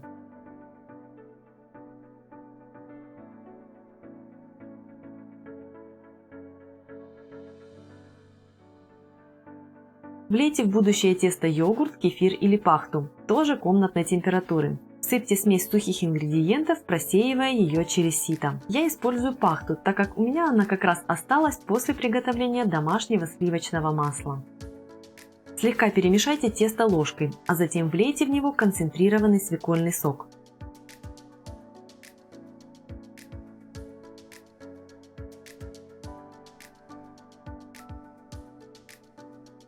Влейте лимонный сок, он тоже будет помогать нам сохранить цвет бисквита. Финальное перемешивание. Сперва аккуратно ложкой и очень быстро миксером в конце, чтобы разогнать оставшиеся комочки.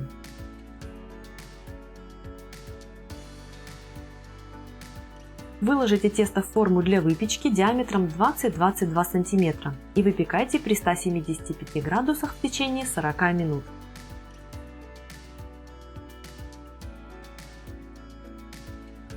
Готовность проверьте зубочисткой. Испеченный бисквит остудите. Остывший бисквит разрежьте на 2 коржа. Чтобы они получились ровными, сделайте отметки зубочистками по периметру. Надрежьте корку бисквита, а затем разрежьте при помощи нитки.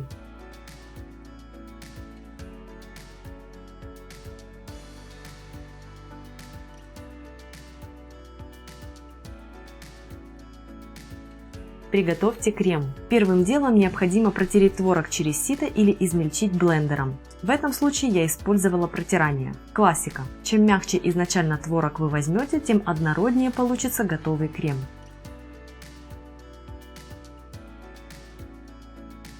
Отставьте подготовленный творог в сторону и займитесь маслом. Размягченное сливочное масло взбейте до посветления и пышности. Масса должна стать гладкой и нежной. В 2-3 приема введите в масло половину всего объема сгущенки.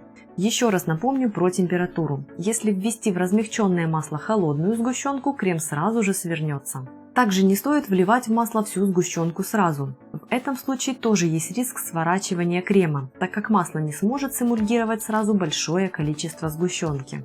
Оставшуюся половину сгущенки добавьте к протертому творогу и смешайте все до максимальной однородности. Если вы не хотите протирать творог через сито, просто смешайте его с половиной всего объема сгущенки из рецепта сразу и пробейте смесь блендером. Теперь добавьте ложку творожной массы к масляной и начните взбивание. Когда масло смешается с творогом до однородности, введите оставшуюся часть творожной массы, слегка перемешайте крем и взбейте его до пышного состояния. То, насколько гладким получится крем, зависит от выбранного творога. В данном случае мой творог разошелся не полностью в ноль, небольшие крупинки в креме заметны. Для меня это не было критичным, но если для вас это важно, постарайтесь выбирать максимально мягкий творог из доступных. Обычно чем жирнее творог, тем он мягче. Сборка торта. Выложите на блюдо первый корж и выложите на него щедрое количество крема. Его должно быть очень много. Распределите крем и накройте его вторым коржом. Смажьте торт кремом сверху, а также щедро обмажьте бока.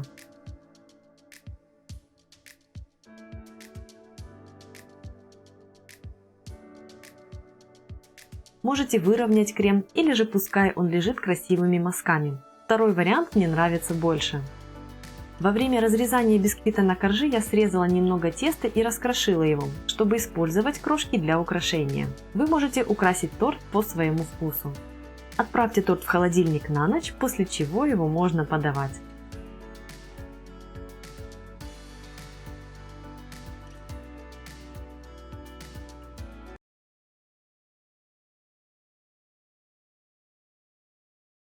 Список ингредиентов сейчас доступен на экране и продублирован в описании под видео. Для начинки я выбрала курагу, сушеную сливу и клюкву. Комбинации могут быть любыми. Из орехов у меня смесь миндаля и фундука. Первым делом подготавливаю начинку. Я делаю ее с вечера, а утром приступаю к замесу теста, а затем к выпечке. Итак, курагу разрезаю на 4 части. Сушеную сливу просто разделяю на половинки, клюкву оставляю как есть. Натираю на мелкой терке цедру лимона, хорошенько его предварительно вымыв. Затем натираю на терке цедру апельсина и разрезаю его надвое. В миску отправляю сухофрукты и орехи. Выжимаю сок из половинок апельсина, отправляю в миску цедру и вливаю алкоголь. Перемешиваю смесь, пока кажется, что жидкости довольно много, но она вся впитается в начинку. Для того, чтобы сделать процесс впитывания более интенсивным, начинку нужно нагреть. Я использую микроволновку и грею в течение 4 минут, чтобы жидкость в начинке дошла практически до кипения. Перемешиваю смесь через каждую минуту, чтобы процесс был равномерным. Если нагреваете смесь на плите, используйте минимальный огонь, помешивая смесь. Теперь я перекладываю начинку в емкость с более плоским дном и разравниваю смесь в не очень высокий пласт, чтобы вся жидкость впитывалась в сухофрукты и орехи более равномерно. Накрываю смесь пищевой пленкой и отправляю на холод на ночь или хотя бы часа на 2-3. Готовлю опару, чтобы сделать дрожжи максимально активными. Отправляю их в небольшую миску, всыпаю ложку сахара из общего объема и вливаю чуть подогретый кефир. Перемешиваю, чтобы дрожжи растворились. Всыпаю 3-4 столовые ложки муки из общего объема и перемешиваю до однородности. Накрываю миску пищевой пленкой и оставляю на 20-30 минут. За это время опара станет пышной и будет вся наполнена пузырьками. К оставшейся муке всыпаю специи, соль, сахар и перемешиваю. Вливаю опару и перемешиваю тесто ложкой в миске, а затем переваливаю тесто на стол и замешиваю его, не подсыпая муку. Использую метод отбивания, так как он для меня удобен. Если у вас есть хлебопечка или кухонная машина, используйте их для замеса. Замешиваю тесто не до максимальной гладкости, но при этом оно перестает быть липким и хорошо держится. Теперь пришло время ввести в него размягченное сливочное масло. Распластываю тесто, размазываю по нему все масло и вмешиваю его. Сперва тесто не хочет принимать масло, но несколько минут и тесто опять стало единым. При этом оно стало мягче, ароматнее и податливее. Такой метод введения масла дает возможность лучше развить клейковину теста в начале замеса, и готовый штолен получится нежнее, а его текстура не будет грубой и рыхлой. Он будет отлично резаться даже без выдержки уже на 2-3 день. Теперь пришло время ввести начинку. Посмотрите, вся жидкость впиталась в сухофрукты и орехи. Распластываю тесто и вываливаю на него всю начинку. Вмешиваю до распределения.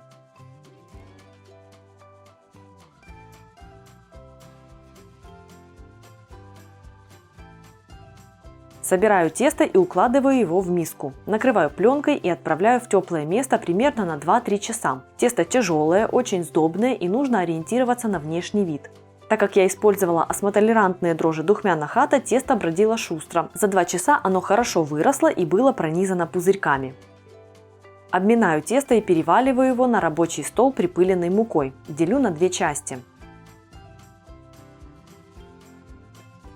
Каждую часть подкручиваю в рулет и оставляю на 10 минут, накрыв от заветривания. Придаю штолленам окончательную форму, слегка распластав рулет, сделав углубление ребром ладони по центру и уложив одну половину на другую.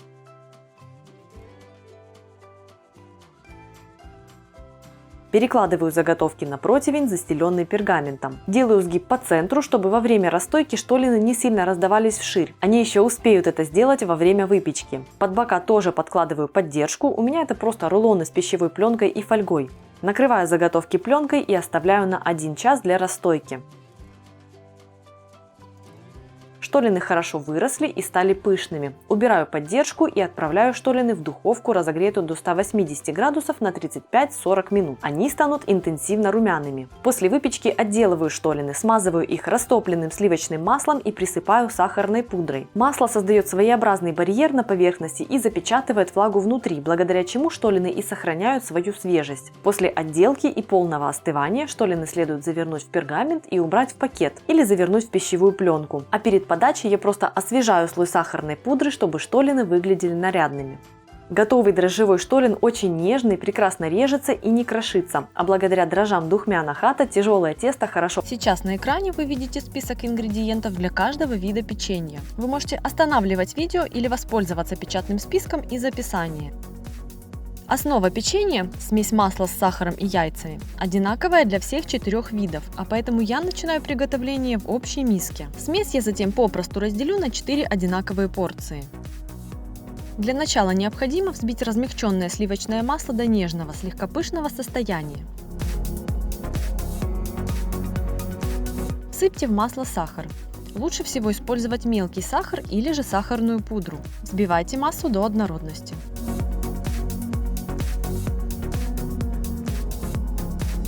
Я под настроение люблю вводить ванильный экстракт или какой-нибудь ароматный алкоголь. Его лучше всего добавить на этом этапе приготовления.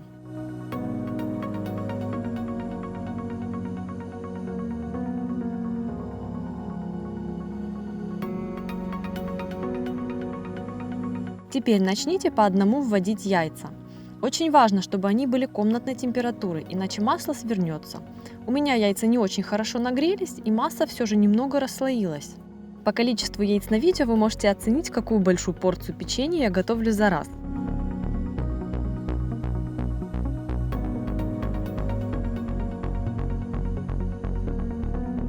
Масляно-яичная основа готова, и теперь пришло время разделить ее на 4 равные порции.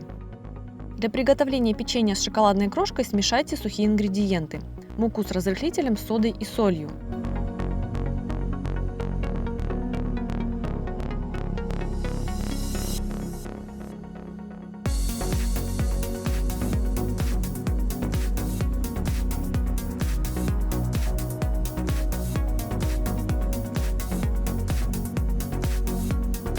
Порубите шоколад или используйте шоколадные капли.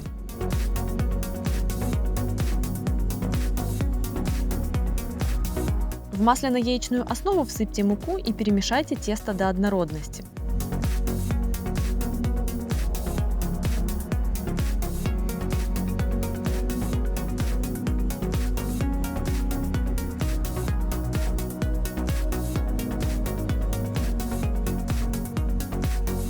В конце добавьте шоколад и вмешайте его.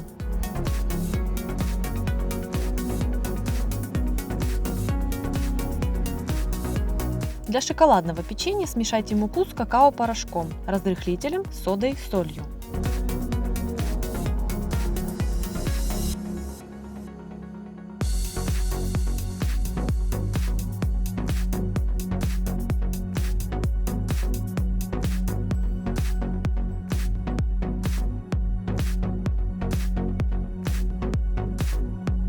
Крупно порубите грецкие орехи. Добавьте в масляную основу сухую смесь и перемешайте.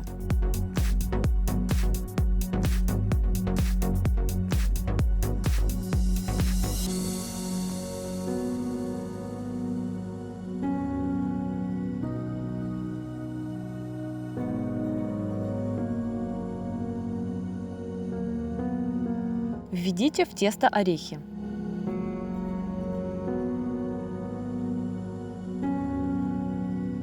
Для приготовления овсяного печенья измельчите овсяные хлопья до такого состояния, когда они еще не превратились в муку, но крупных фракций уже не осталось. Смешайте муку и перемолотые хлопья. Мне нравится еще добавить корицу, но это дело вашего вкуса. Не забудьте добавить разрыхлитель, соду и щепотку соли.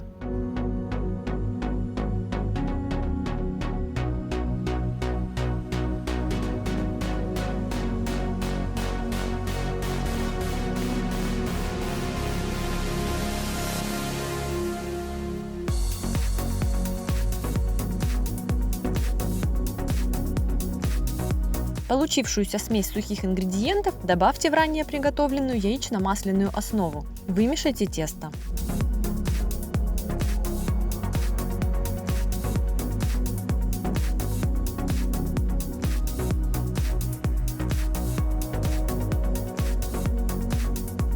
Для приготовления кокосового печенья к муке добавьте разрыхлитель, соду и соль, а также кокосовую стружку.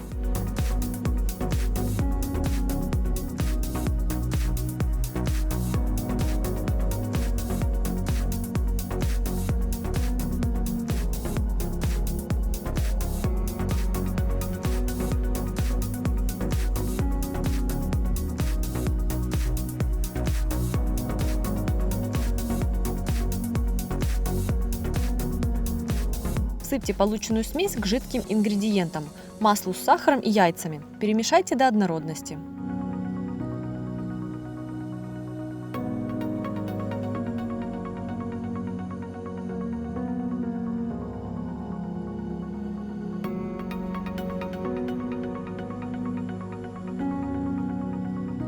Противень для выпечки застелите пергаментом и выложите на него комочки теста. Я выкладываю при помощи ложки для мороженого объемом 30 мл. В процессе выпечки печенье немного раздастся, так что выкладывайте тесто на небольшом расстоянии друг от друга.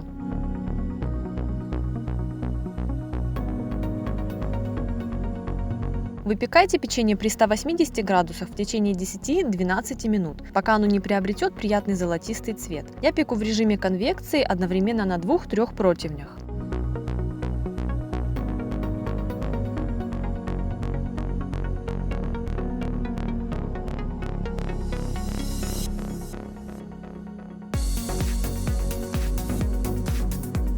Приготовив тесто, вы можете отправить его в холодильник на несколько часов и выпечь печенье позже. Кроме того, вы можете заморозить тесто в виде комочков и затем выпекать его прямо из морозилки, не размораживая. В этом случае просто откорректируйте время выпечки, немного увеличив его.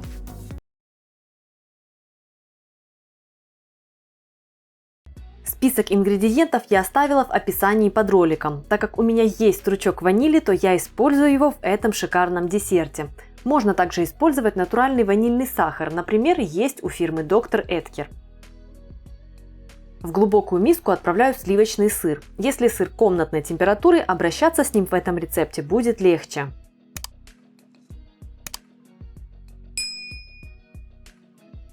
Добываю ароматные семена из ванильного стручка. Разрезаю его надвое вдоль и выскабливаю семена. Эта специя, мне кажется, способна придать королевский колорит даже самому простому рецепту. Сам стручок я не выбрасываю, укладываю его в емкость с сахаром, пускай пропитывает его ароматами.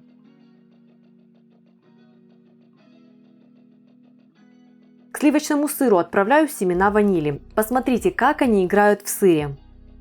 Всыпаю сахар, добавляю соль, она оттенит сладкий вкус. Если используете уже подсоленный сливочный сыр, то добавлять соль не нужно. Всыпаю крахмал. Выжимаю сок лайма или лимона. Перемешиваю смесь, чтобы сухие ингредиенты распределились.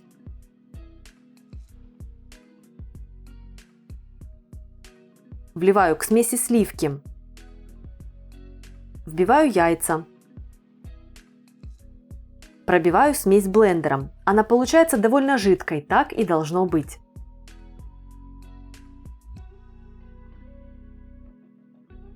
Подготавливаю форму. Если у вас есть разъемная форма диаметром 18-20 см, просто возьмите ее. У меня такого диаметра нет, беру свое кольцо и устанавливаю на диаметр 18 см. Из нескольких слоев фольги формирую дно и плотно прижимаю его, фиксируя. Внутрь формы укладываю пергамент таким образом, чтобы получить запас по бортам. Этот чизкейк во время выпечки сильно поднимается, и эти борта будут играть роль подстраховки.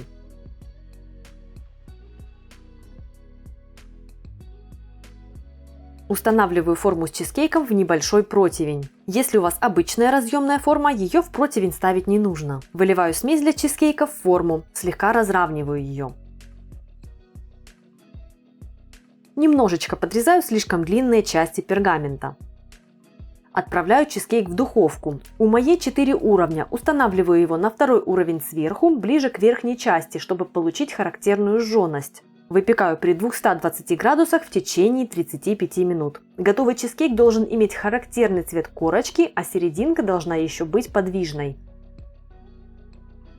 Готовый жженый чизкейк достаю из духовки и даю ему остыть, после чего его нужно выдержать в холодильнике, прежде чем нарезать. Только гляньте на эту нежную текстуру. Это невероятная комбинация тающей массы и яркой харизматичной корочки.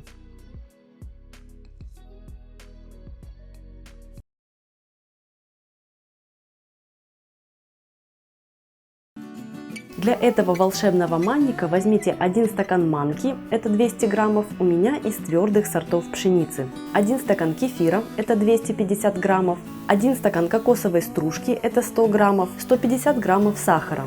Также потребуется 100 граммов масла, у меня ароматное кокосовое, но можно взять и сливочное, 2 яйца и 1 чайная ложка соды. Первым делом смешайте манку с кефиром и оставьте на полчаса, чтобы она начала впитывать жидкость и разбухать. Если начать готовить тесто сразу, манка может остаться в маннике недоготовленной и будет неприятно чувствоваться на зубах. После того, как манка постоит, займитесь тестом. Тут все до безобразия просто. Растопите масло удобным способом, всыпьте в масло сахар и перемешайте.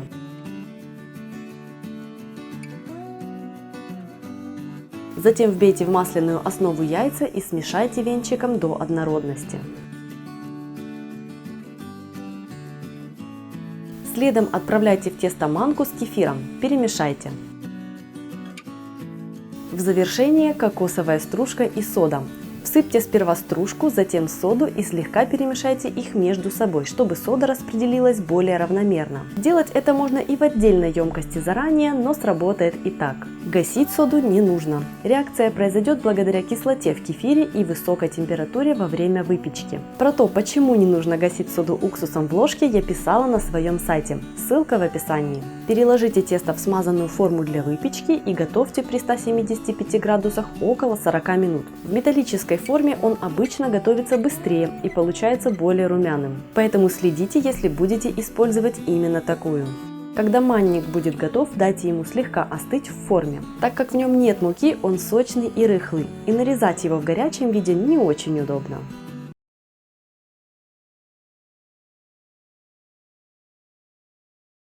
Список ингредиентов сейчас доступен на экране, а также продублирован в описании под видео. Чтобы сэкономить время и силы, я буду использовать бланшированный фундук. Он уже очищен и поджарен. Если у вас сырой, его нужно будет поджарить самостоятельно и снять шелуху. Первым делом нужно порубить орехи, чтобы затем процесс измельчения был более быстрым и равномерным. Теперь отправляйте орехи в измельчитель, чашу блендера или кухонный комбайн. К орехам всыпьте какао-порошок. Какао сбалансирует вкус молочного шоколада и придаст вкусу пасты большую глубину. Теперь нужно измельчить эту смесь до состояния пасты. В процессе измельчения орехи начнут слегка нагреваться и выпускать ароматное масло. И как раз за счет этого паста получится мягкой и нежной. Вдохните аромат этой пасты. Представляете, какой вкусной будет ваша домашняя нутелла. Теперь получившуюся пасту отправляйте в небольшую кастрюльку. Честно говоря, мне эта паста нравится уже в таком вот виде. Если любите горький шоколад, вам понравится тоже. Влейте в кастрюльку с пастой сливки и отправляйте ее на огонь. Помешивая, прогрейте смесь на маленьком огне. Паста должна максимально смешаться со сливками, а за счет температуры аромат фундука насытит эти сливки. Когда смесь закипит и станет однородной, снимите ее с огня. Пока масса еще горячая, отправляйте в нее кусочки молочного шоколада и сливочное масло. Тщательно вымешайте. Шоколад и масло должны раствориться, и паста должна стать однородной. Перемешивание домашней нутеллы – это настоящий сеанс ароматерапии. Посмотрите, какая она красивая. Теперь нужно дать нутелле застыть, ее текстура станет более плотной и пасту будет удобно намазывать на хлеб или блинчики. Разлейте пасту по баночкам и отправляйте ее в холодильник. Паста стабилизируется и максимально плотная она станет часов через 6-8, но уже через пару-тройку часов она будет такой, как вы видите ее на видео. Медовика. Список ингредиентов я оставила в описании под видео. Из этого количества получится небольшой торт на 8 коржей диаметром 14-16 см на 6-8 порций. Если нужен больше, увеличивайте пропорционально. В сотейник отправляю сливочное масло, всыпаю сахар и вливаю мед. Отправляю сотейник на огонь и жду, пока масло не расплавится и смесь не закипит. Время от времени помешиваю.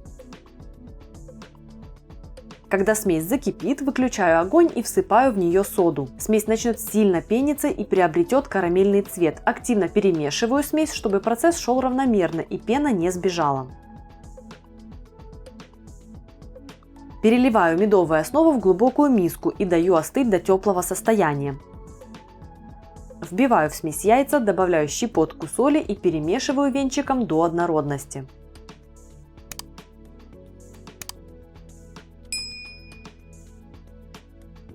Просеиваю в смесь муку и перемешиваю.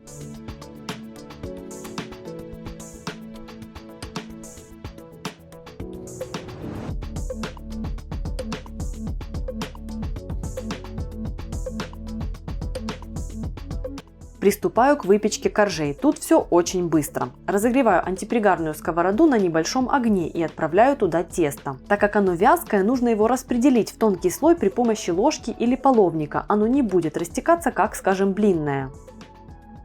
Накрываю сковороду крышкой и выпекаю 40 секунд. Переворачиваю корж и оставляю еще на 20 секунд, уже не накрывая крышкой.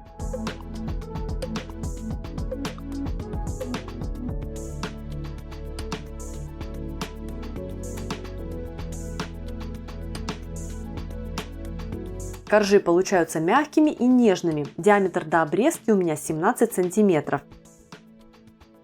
Обрезаю их при помощи крышки от маленькой кастрюльки. Обрезки отправляю в кухонный комбайн и измельчаю в крошку, которую буду использовать для отделки торта. Теперь приготовлю крем. Список ингредиентов я оставила в описании под роликом. Сметана и сливки должны быть холодными. Отправляю в миску сметану и добавляю к ней сахарную пудру. Перемешиваю. Сметана станет жиже. Если использовать сахар, то нужно оставить смесь на какое-то время, чтобы сахар растворился. С пудрой все быстрее. Я использую не очень много пудры, и крем не будет приторным. Обычный сметанный крем – это просто сметана с сахаром, но такой крем растекается. И вот для пышности я добавляю к сметане жирные сливки. Перемешиваю смесь и взбиваю до пышности. Если использовать жирные домашние сливки, как у меня, то стоит брать свежие, когда они еще нежные и мягкие. Если же сливкам день или два и они уже стали плотными, то я аккуратно подмешиваю к ним немного холодного молока. Если начать взбивать уже окрепшие, плотные сливки, они быстро свернутся и перебьются в масло. Магазинные сливки лучше взбить отдельно до пышности и потом аккуратно смешать со сметаной. Крем стал более плотным, хорошо видны очертания венчиков.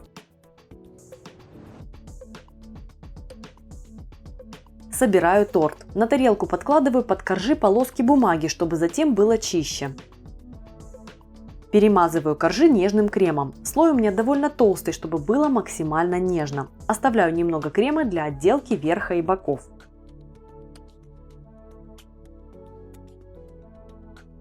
Так как коржи мягкие, уложив последний корж, торт выглядит вяленько. Чтобы придать ему ровный верх, я укладываю небольшую досточку и слегка придавливаю торт. Не нужно давить с усилием, иначе крем вылезет наружу и торт может быть суховатым. Тут нужно всего лишь выровнять его. Оставшимся кремом обмазываю верх и бока торта. С боков захожу кремом так, чтобы заполнить все пустоты.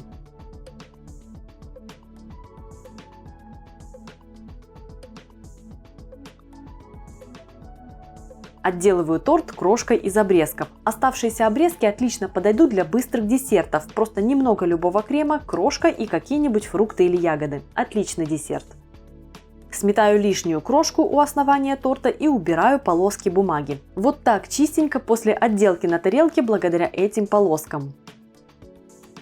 Убираю торт в холодильник для пропитки. Такой медовик будет готов уже через 2-3 часа. Нежный, мягкий и очень ароматный.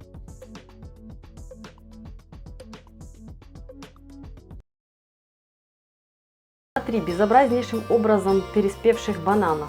Я беру 100 грамм сливочного масла и 100 грамм сахара, а также 2 яйца, 10 грамм разрыхлителя, четверть чайной ложки соли, 200 грамм муки, 5 грамм корицы. А из добавок я возьму 100 грамм черного шоколада, у меня 85%, и 50 грамм слегка поджаренных грецких орехов. Шоколад я заранее порубила, так же как и орешки. Список всех ингредиентов я, конечно же, оставлю в описании к видео. Муку, которую я заранее просеяла, смешайте с разрыхлителем. Я использую домашний разрыхлитель. Ссылку на рецепт его приготовления я оставлю в описании. Также я добавляю сюда корицу и соль.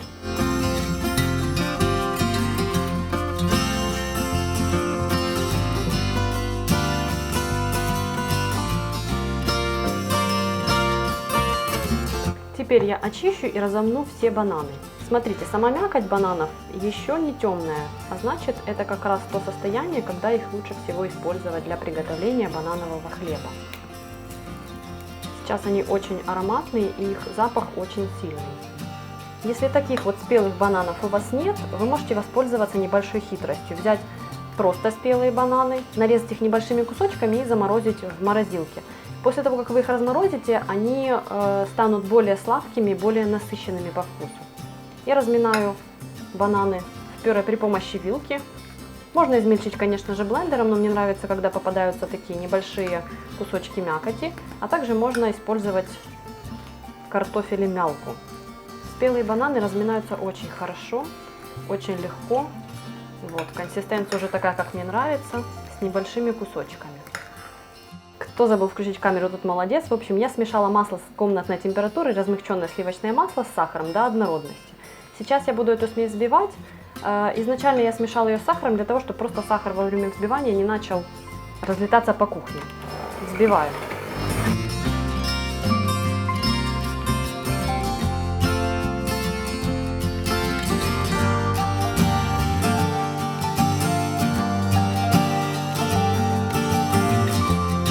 Масса посветлела, сейчас я введу в нее по одному яйца.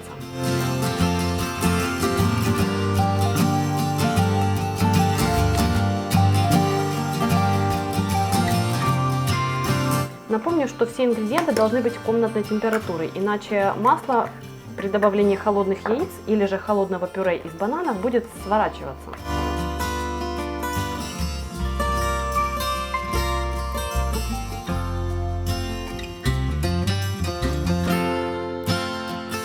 Добавляю масляную смесь к размятым бананам.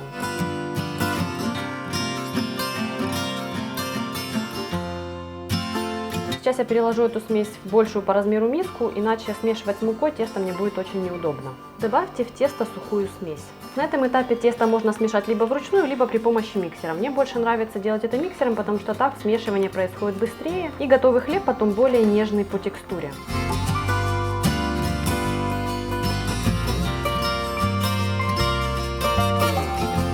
В уже готовое к выпечке тесто я добавляю добавки: шоколад и орешки. Необходимо все быстренько вмешать, и тесто готово к отправке в форму.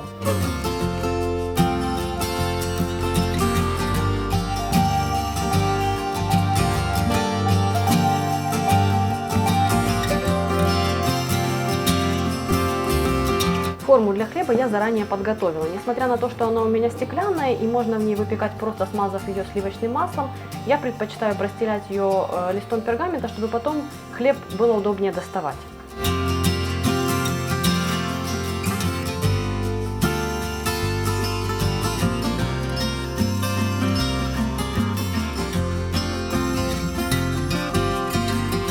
У этого теста какой-то по-настоящему праздничный аромат. Выпекаться банановый хлеб будет при 160 градусах в течение примерно часа. Готовность проверяйте спичкой либо деревянной шпажкой.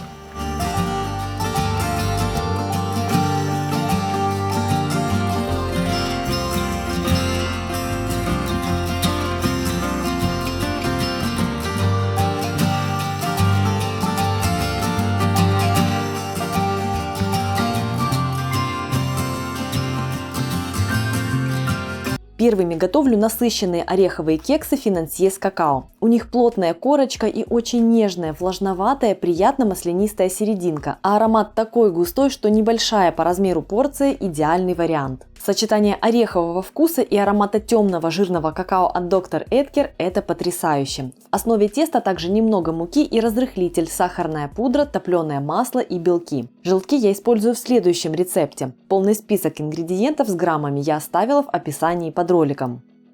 Первым делом я измельчаю орехи. Отправляю орехи в комбайн. Сразу всыпаю муку и какао. Измельчаю смесь. Мука и какао-порошок не дадут орехам начать быстро выпускать масло, и они хорошо измельчатся, не перебившись в пасту. Если у вас есть ореховая мука, можно использовать ее. По классике финансье готовится на миндальной муке, но на шоколадном фоне грецкий орех или фундук будут работать лучше. Вот такая рассыпчатая смесь получилась. Высыпаю ее в миску, где буду замешивать тесто. Всыпаю немного соли для баланса вкусов. Добавляю разрыхлитель. Всыпаю сахарную пудру и перемешиваю ингредиенты до равномерного распределения. Вливаю белки. Перемешиваю тесто до однородности. Оно получается вязким. Растапливаю топленое масло в микроволновке. У меня домашнее топленое масло. Можно использовать и сливочное, но с топленым будет лучше. Перемешиваю тесто, чтобы масло полностью соединилось с основной массой. Посмотрите, какая текстура получилась. Это просто праздник. Аромат благодаря какао от Dr. Edgar просто волшебный. Когда-то давно я делала обзор какао, и этот порошок мой фаворит уже много лет. В супермаркете я специально купила все виды, которые были, и тестировала их. На моем сайте есть статья об этом опыте. Ссылку я оставлю в описании под роликом.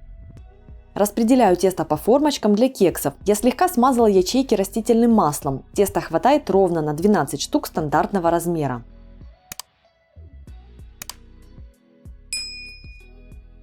Выпекаю кексы при 220 градусах в течение 14-16 минут в стандартном режиме вверх плюс низ.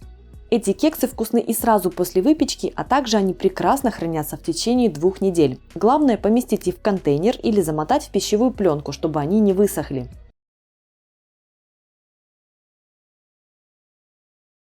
На форму диаметром 20-22 см потребуется 400 грамм слоеного печенья ушки. 50-70 грамм из общего количества отложите, чтобы потом сделать крошку. Для крема возьмите 750 мл молока, 100 грамм простого и 1 упаковку ванильного сахара. Жирный вариант с натуральной ванилью. Также потребуется 3 яйца, 50 грамм муки и 15 граммов крахмала. Первым делом подготовьте форму, в которой будете собирать торт. Так после приготовления крема у вас уйдет каких-то 5 минут на сборку. Отрежьте 2-3 полоски пищевой пленки и уложите их внахлёст, чтобы получилось своеобразное полотно. Уложите его в форму и примните, чтобы пленка легла гладким слоем. Напоминаю, что у меня форма диаметром 20 см. Смешайте в глубокой миске обычный сахар и ванильный сахар. Всыпьте муку, крахмал, я использую кукурузный, а также вбейте яйца. Перемешайте смесь венчиком до полной однородности и максимальной гладкости. Вы можете пробить смесь также при помощи погружного блендера. Если комочки останутся в смеси, они будут и в готовом креме. В небольшую кастрюльку влейте молоко и отправляйте его на огонь. До кипения я довожу молоко на большом огне, а затем убавляю его. Когда молоко начнет подходить к закипанию, пора интенсивно подвигаться. Быстрым движением вылейте яичную основу в закипающее молоко и сразу же, немедленно секунды, начинайте активно перемешивать крем. Так как молоко уже очень горячее, промедление будет способствовать образованию комочков. Быстрое же перемешивание сделает крем гладким. Он густеет моментально, на глазах, пара минут и заварной крем готов. Посмотрите, какой он нежный и шелковистый.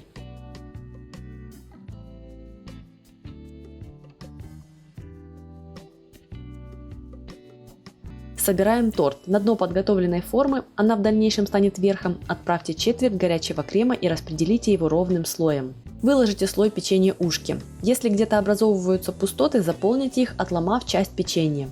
Повторите распределение крема и укладывание печенья еще трижды. Всего получится 4 слоя.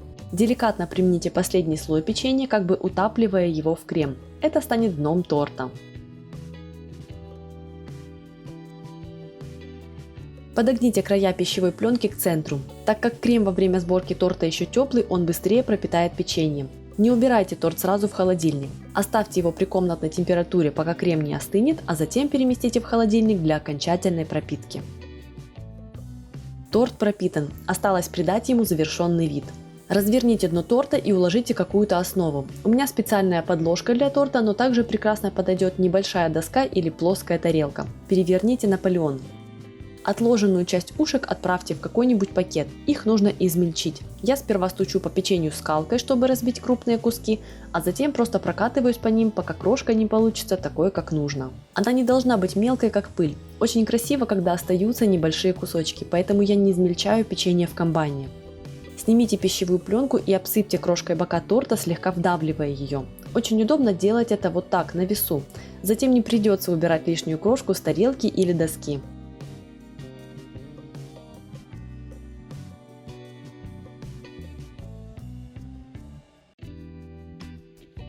Завершите отделку, густо посыпав крошкой верх торта.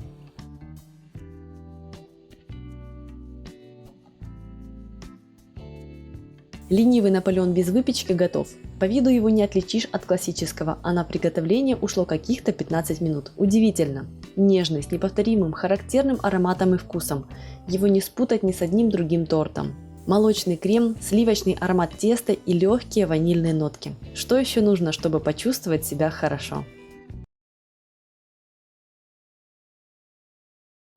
Список ингредиентов есть в описании под этим роликом. Я использую шоколад 80%, сливки у меня жирностью 30%, а сахар я сразу разделила на две части для удобства. У меня сахар коричневый, но подойдет любой, главное, он должен быть мелким. Либо используйте сахарную пудру. Яйца очень важно тщательно вымыть, и они должны быть комнатной температуры, не холодные. Первым делом готовлю шоколадную основу. Нужно аккуратно растопить шоколад. Сделать это можно на водяной бане, а я буду топить его в микроволновке короткими пульсами, проверяя, как идет процесс, чтобы шоколад не перегрелся.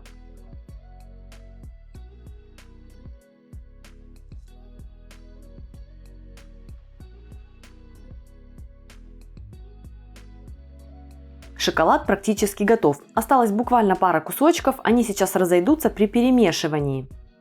Теперь я прогреваю сливки и смешиваю их с шоколадом. Если влить холодные сливки в теплый шоколад, он сразу схватится и не получится перемешать смесь до однородности. Впрочем, в такой ситуации можно просто аккуратно еще раз прогреть смесь вместе. Перехожу к яйцам. Первым делом разделяю белки и желтки. Для мусса яйца используются сырыми, это классика, а поэтому очень важно брать свежие яйца и хорошенько их помыть. Если вы все же опасаетесь использовать сырые яйца, сейчас во многих магазинах начали продавать пастеризованные белки и желтки, можно приобрести их. Дальше я еще расскажу, как еще можно поступить. Сразу отправляю к белкам и желткам сахар. Сперва взбиваю желтки в пышную пену, это поможет желткам лучше соединиться с плотной шоколадной массой и стать легче. Если есть опасения насчет сырых яиц, желтки с сахаром можно взбить на водяной бане на манер десерта сабайон. Да, это немного хлопотнее, чем просто взбивать, но это реальный работающий метод.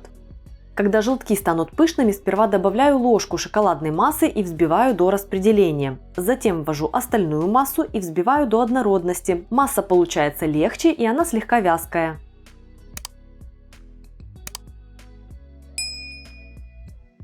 Промываю венчики и взбиваю до пышности белки. Небольшое количество сахара тут работает для стабилизации пены. Если опасаетесь сырых яиц, взбивайте белки на водяной бане, как для швейцарской меренги. Чтобы было проще вмешать белки в мусс, важно взбить их до мягких пиков, а не до плотных. Текстура хорошо видна на видео. Теперь я соединяю белки с шоколадной массой. Чтобы это получилось легко и при этом мусс сохранил максимум воздушности, я сперва добавляю к шоколадной массе ложку взбитых белков и вмешиваю ее. Масса стала легче, и дальше смешивать ее с белками будет проще. Добавляю еще 2-3 ложки, вмешиваю опять.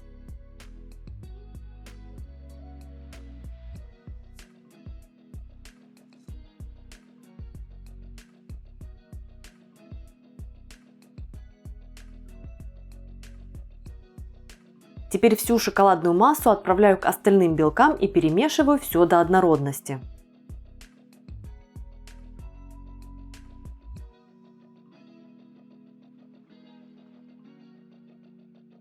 Вот такой легкой и воздушной она получается.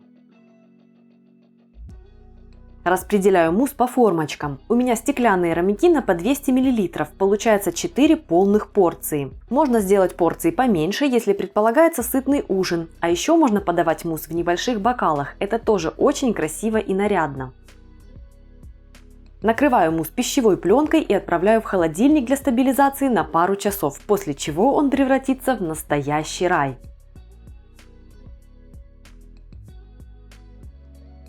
Чтобы придать ему максимально нарядный вид и завершенность, я добавлю немного взбитых сливок и шоколадной стружки. Небольшое дополнение, а как оно украсит блюдо. Просто взбиваю немного жирных сливок до кремового состояния, а стружку делаю при помощи ножа. И вот какое волшебство получилось. Как вам? Напишите в комментариях. Я беру по 100 грамм черного горького шоколада, минимум 72% какао, лучше, если будет немножко больше. Также я беру 100 грамм сахара и 100 грамм сливочного масла. Муки я беру 75 грамм, плюс я сюда добавила щепотку соли и 25 грамм темного какао. Также для приготовления брауни мне нужно будет 2 яйца и 125 мл темного пива. Я его пока не открывала, буду уже вливать непосредственно в тесто для того, чтобы сохранить пузырьки воздуха. Первым делом я растоплю шоколад и сливочное масло в микроволновке. Шоколад и масло растаяли. У меня тут, кстати, домашний шоколад, 85% какао, с кусочками фиников. Точнее, даже не с кусочками, а уже с финиками, которые хорошо разошлись по шоколаду, поэтому он немножечко крупинчатый. И добавляю сюда масло. Можно в одной мисочке растопить, смешав масло с шоколадом. То есть, если у вас мисочка позволяет по размеру, то вы можете топить одновременно.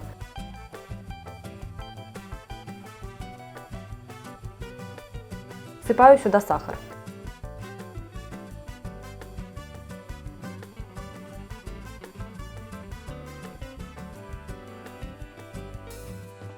Теперь вбиваю в будущее тесто яйца.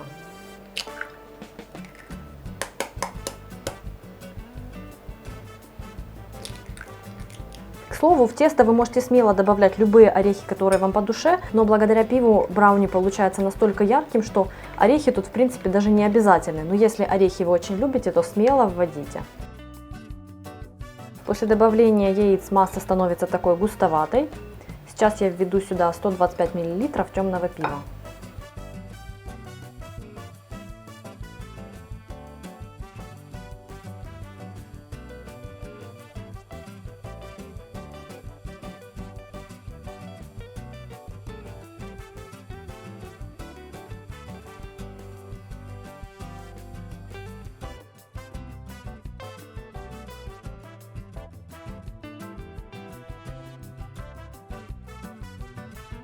Просею в тесто сухие ингредиенты.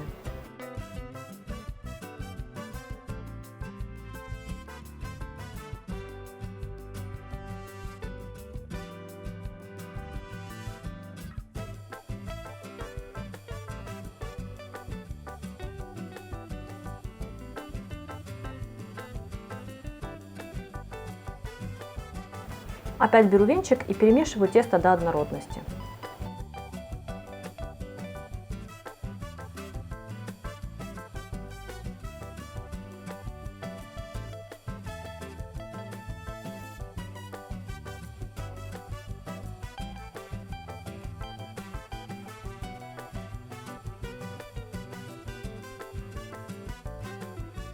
Переливаю готовое тесто в форму для выпечки. У меня здесь установлена рамка размером 18 на 18 сантиметров. Это, как правило, стандартная величина для брауни, 18 на 18 или 20 на 20 сантиметров. Поэтому вы можете пересчитать по диаметру на ту форму, которая у вас есть, либо увеличить количество ингредиентов, либо уменьшить их, или, возможно, какая-то форма уже подойдет для выпечки.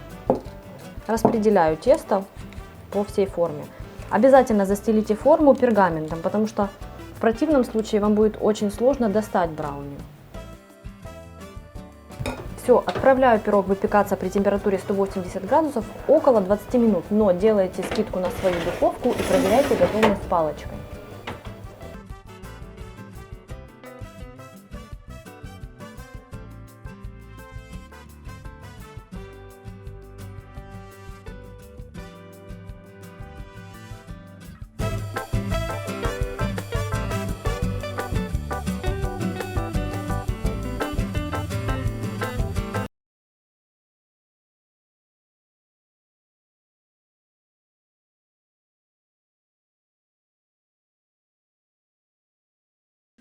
Список ингредиентов к рецепту я, как обычно, разместила в описании под роликом. Начинаю с подготовки шафрана. Его нужно, так сказать, активизировать, чтобы аромат раскрылся максимально. Отправляю его в ступку с чайной ложкой сахара из общего объема и растираю до состояния порошка. Сахар будет работать как помощник, своеобразный абразив. Я использую настоящий шафран. Все-таки булочки праздничные, и именно эта специя тут и привносит праздничное настроение. Но если доступа у вас к нему нет, используйте для подкрашивания теста шафран и меретинский, бархатцы или куркуму. Да, такого аромата у теста, как с настоящим шафраном, не будет, но булочки будут вкусными все равно.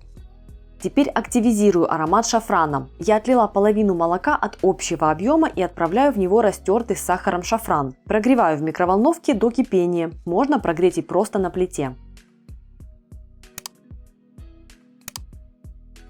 Выливаю горячее ароматное молоко в большую миску. К нему вливаю оставшуюся холодную половину молока. Таким образом, мне не нужно ждать остывания всей смеси, и я сразу приступаю к приготовлению опары. Молоко сейчас теплое, не горячее, отлично. Крошу в молоко с шафраном дрожжи Духмяна Хата. Эти дрожжи упакованы в особую дышащую упаковку, благодаря ей сохраняется активность дрожжей. Перемешиваю молоко с дрожжами, чтобы дрожжи растворились. Теперь всыпаю 100 граммов из общего объема муки и перемешиваю смесь до однородности.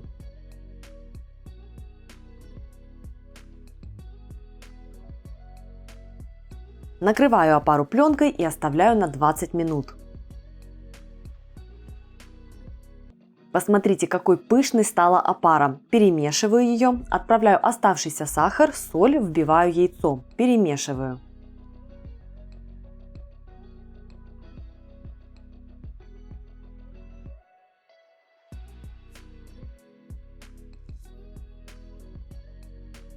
Всыпаю в тесто муку, сперва вымешиваю его ложкой, чтобы вся мука была увлажнена. Тесто не будет тугим, и благодаря этому булочки будут нежными и воздушными. Накрываю перемешанное тесто пленкой и оставляю на 15-20 минут для автолиза. Этот прием сократит время замеса теста дальше.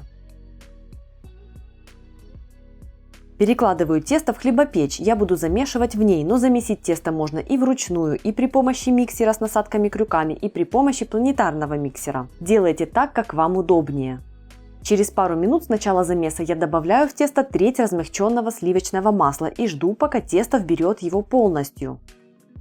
Затем добавляю еще треть. После распределения и этой порции масла добавляю последнюю треть масла. Такой метод добавления масла делает мякиш невероятно нежным и слегка волокнистым. Детально про разницу я писала на своем сайте. Кому интересно узнать подробности, переходите по ссылке на публикацию, которую я оставила в описании. Сразу тесто не хочет брать масло, но затем становится все нежнее и нежнее.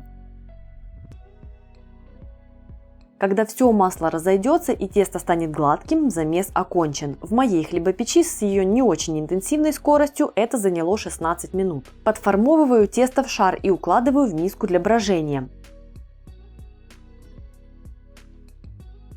Накрываю пищевой пленкой и оставляю на 60-80 минут или до увеличения в объеме в 2-2,5 раза. Тесто прекрасно подошло. Обминаю его, чтобы выпустить отработанный газ. Мне особенно нравится, что благодаря активности дрожжей Духмяна Хата их можно использовать на 15% меньше, чем обычных дрожжей. Делю тесто на 12 порций. Можно сделать это на глаз, а мне удобнее использовать весы.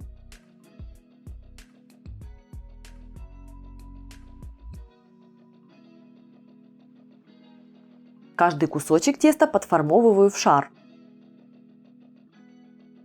Приступаю к формовке шведских булочек. Они имеют традиционную форму латинской буквы S с двумя изюминками, и ее еще называют поросячьим рыльцем. Из теста я выкатываю полоску длиной около 20 см.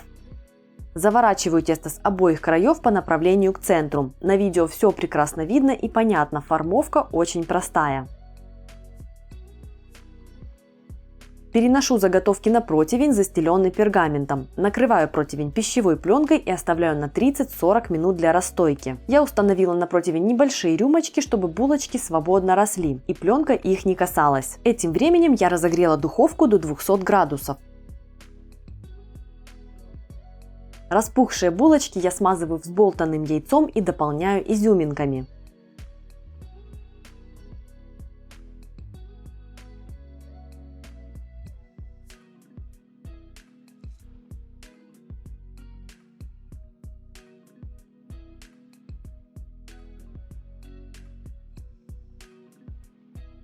Выпекаю булочки при 200 градусах в течение 18-20 минут до румяности и распространению сумасшедших ароматов по дому. Эти шведские булочки получаются очень нежными, воздушными и пышными. Тесто выбродило хорошо и булочки совершенно не клеклые и упругие. Оцените цвет и текстуру. Вот так сильно я сжимаю булочку, и она восстанавливает свой объем и форму. Потрясающе!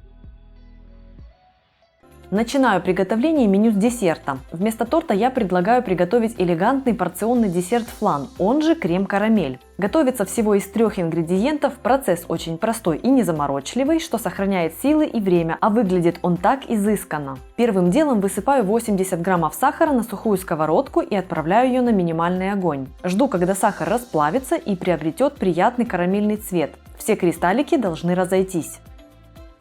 Для 4 порций понадобятся керамические формочки или чашки с прямыми боками объемом 250 мл. Объем моих формочек 200 мл, так что получится не 4, а 5 порций. Разливаю карамель по формочкам и даю ей застыть. Этим временем готовлю основную массу. В молоко всыпаю 40 граммов сахара и отправляю его на огонь. Довожу до кипения. К яйцам всыпаю оставшиеся 40 граммов сахара и перемешиваю до однородности. Продолжаю перемешивать яйца и постепенно вливаю к яйцам горячее молоко. Темперирую яйца. Готовлю емкость для водяной бани. У меня это просто широкая глубокая сковорода. На дно укладываю ткань и расставляю формочки с уже застывшей карамелью.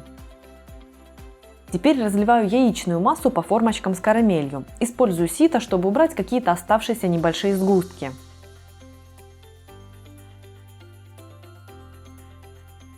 Вливаю в сковородку кипяток, чтобы его уровень доходил примерно до уровня массы в формочках.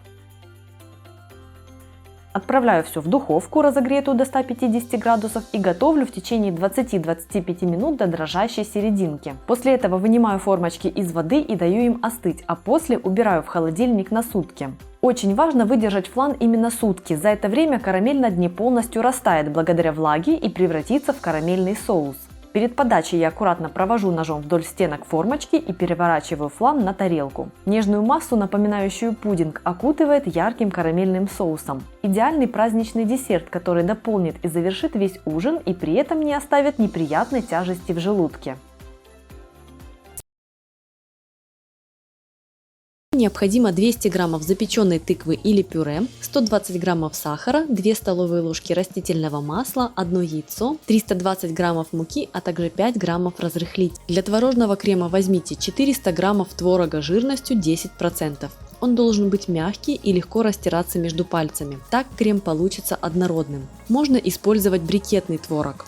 Также возьмите 400 граммов жирных сливок 33%, 100 граммов сахарной пудры и 1 чайную ложку корицы для согревающего аромата. Готовим тесто. Тыквенное пюре, запеченную тыкву смешайте с растительным маслом, добавьте яйцо и сахар. Пробейте смесь блендером до однородности. В качестве альтернативы сахару можно использовать в этом рецепте мед. Он тут будет очень кстати, потому что отлично сочетается и с тыквой, и с корицей.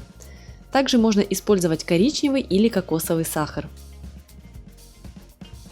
В половину объема муки, 160 граммов, то есть 1 стакан, добавьте разрыхлитель и перемешайте смесь. Так разрыхлитель равномерно распределится по тесту. Вмешайте муку в тыквенную основу. Удобнее делать это частями. Вымешивайте тесто вручную или при помощи миксера, как вам удобнее. Пока тесто еще не очень густое, миксером будет удобно, но на самом деле процесс этот такой быстрый, что все отлично получается и при помощи ручного труда.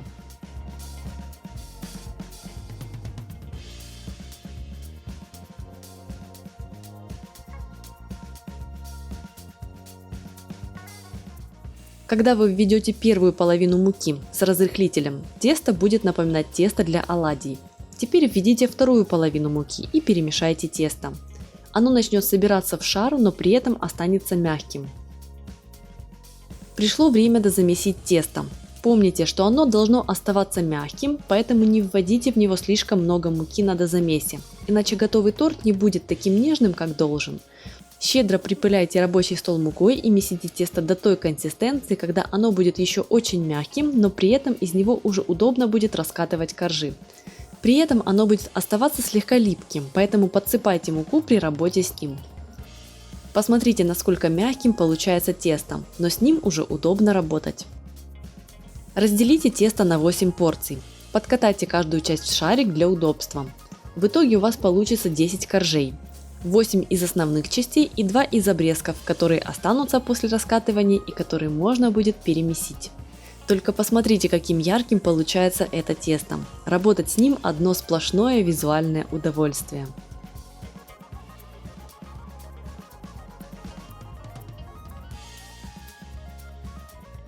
Приступаем к раскатыванию коржей. Щедро обсыпьте колобочек тыквенного теста мукой, расплющите его руками и раскатайте при помощи скалки в тонкий пласт. Он должен быть чуть большего диаметра, чем десертная тарелка, около 20-22 см. Толщина пласта теста должна быть около 1,5-2 мм. И не забывайте во время раскатывания припылять корж мукой. Вырежьте из пласта теста корж, используя подходящий шаблон. У меня тарелка. Если вы планируете печь торт на сковороде меньшего или большего диаметра, ориентируйтесь на нее.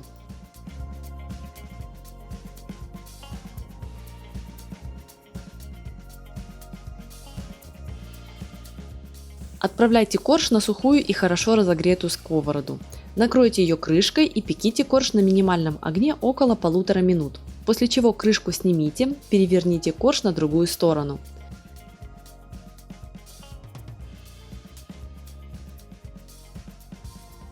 Пеките еще секунд 30, после чего снимите со сковороды. На выпечку каждого коржа уходит всего пара минут. Испеките коржи из оставшегося теста. Займитесь приготовлением крема. Для этого к творогу добавьте корицу и сахарную пудру. Сахар тут использовать не стоит, так как он будет долго растворяться. Слегка перемешайте творог с сахарной пудрой и добавьте четвертую часть из общего объема сливок. Так будет удобнее готовить творожную массу. Перемешайте творог. Тщательно пробейте творожную смесь блендером, чтобы получить нежную и однородную текстуру.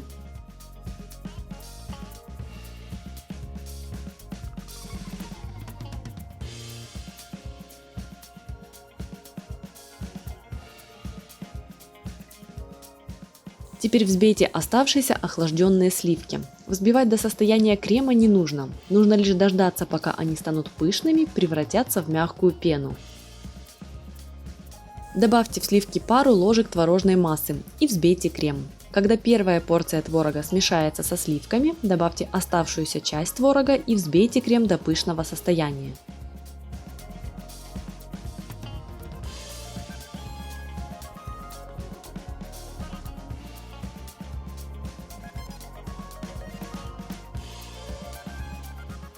Крем получится довольно плотным и будет хорошо держать форму. Не как масляный, конечно, но для творожного крема это отличный результат.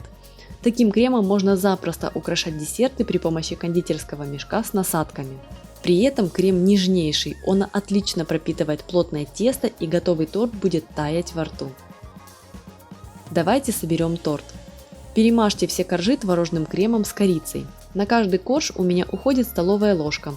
Нужно также помнить, что еще немного крема нужно оставить для финальной отделки. Так что вы сможете сразу отложить пару-тройку столовых ложек в отдельную миску и убрать ее в холодильник.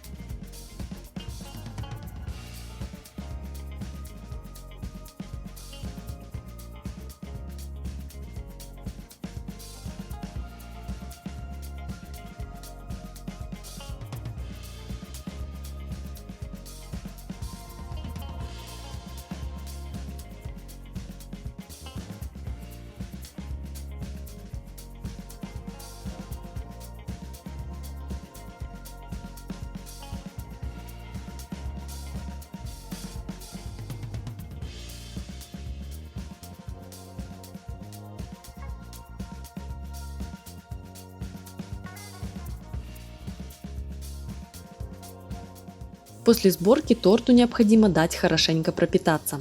отправляйте его в холодильник на ночь. При этом, чтобы он был ровным, я укладываю сверху небольшую досточку и слегка придавливаю торт руками.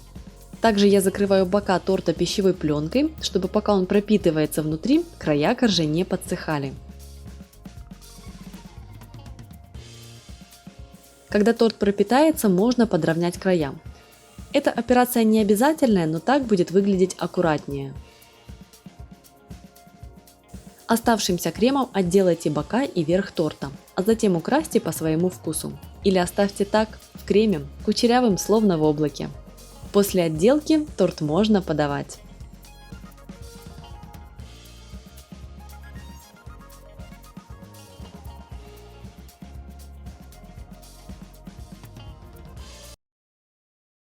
Тут у меня 200 граммов обычной белой пшеничной муки, 150 граммов сахара и 100 граммов какао. Я предварительно его просеяла, поэтому по объему кажется, что его столько же, сколько и муки. Для разрыхления буду использовать 2 чайные ложки разрыхлителя, у меня домашний, я оставлю ссылку на него в описании к этому видео. Сюда же я добавила щепотку соли для контраста вкуса. В качестве жидкости я буду использовать 200 мл свежезаваренного натурального кофе, а также потребуется 80 граммов растительного масла. Готовится пирог очень просто и быстро. Сперва я смешаю все сухие ингредиенты между собой. Мука, сахар, какао-порошок и разрыхлитель со щепоткой соли.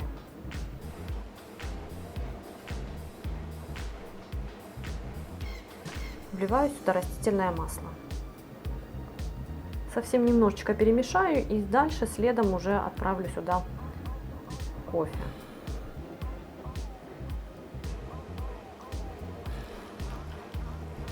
Если вы не придерживаетесь вегетарианского образа жизни, либо не соблюдаете пост, то вместо кофе вы можете использовать просто молоко. Этот пирог немного напоминает брауни по тому, каким он получается на выходе. Вот такое густое тесто у меня получается. Сейчас я его распределю по форме. Я буду использовать вот такую вот прямоугольную форму для кексов размером 24 на 11 сантиметров. Если у вас есть круглая диаметром 18-20 сантиметров, то это будет примерно одинаково. Постараюсь распределить все. Так как тесто довольно густое, то нужно ему немножечко помочь.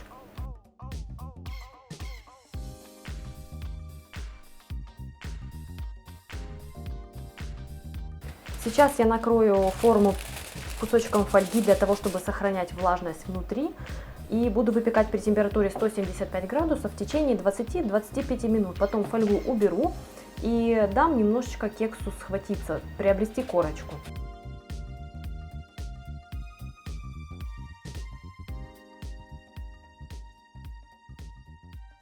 Пришла пора проверить готовность при помощи зубочистки. Пирог должен оставаться слегка влажноватым внутри, поэтому мне хочется увидеть палочку в маленьких влажненьких таких вот следах. О, вот видите, видно, что это не прям сырое тесто, это небольшие следы. Это значит, что пирог вот будет таким влажным, как брауни. О, прекрасно. Буду вытаскивать. Только посмотрите, какая сумасшедшая текстура у этого пирога. Как будто это какой-то шоколадный трюфель или шоколадная помадка. Невероятно влажный аромат, просто потрясающий.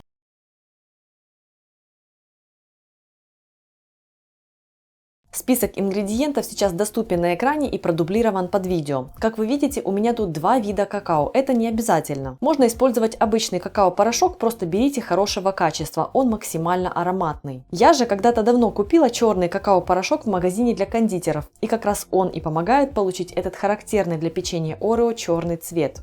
Процесс приготовления теста очень простой и быстрый. В чашу комбайна отправляю муку, сахарную пудру, щепотку соли и разрыхлитель. Затем всыпаю крахмал и какао-порошок. Какао-порошок и крахмал как бы разбавят глютен, который содержится в муке, благодаря чему печенье получится очень рассыпчатым и хрустящим. Именно поэтому в рецептах песочного теста так часто встречается крахмал.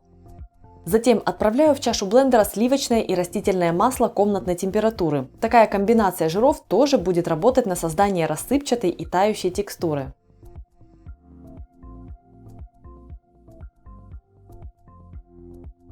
Включаю комбайн и жду, пока все ингредиенты равномерно смешаются. Теперь, чтобы тесто собралось в шар, понемногу вливаю в комбайн 1-2 столовые ложки воды. Нужно совсем немного. Вот такое тесто получилось. Теперь его нужно отправить в холодильник на пару-тройку часов. Чтобы сэкономить время, я расплющиваю тесто в тонкий пласт, затем убираю в морозильную камеру на 15 минут, после чего еще минут на 15 в холодильник, после чего уже начинаю с ним работать. Щедро присыпаю рабочую поверхность мукой и делю тесто для удобства работы надвое. Так как я понизила содержание глютена в тесте при помощи крахмала и какао, тесто более нежное, поэтому работать с ним стоит осторожно. Слежу за подпылом и быстро раскатываю его до толщины в 2-3 мм.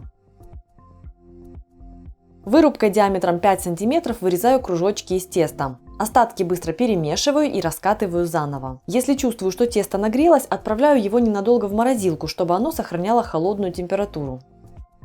Вырезанные кружочки выкладываю на противень, застеленный пергаментом. У меня получилось 38 кружочков. Выпекаю при температуре 175 градусов в течение 10-12 минут. После выпечки нужно дать печенью полностью остыть.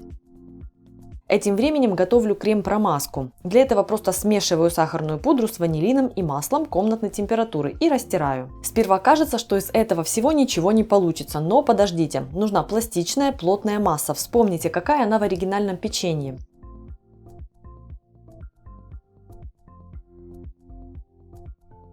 Несколько минут и паста готова, и она очень ароматная.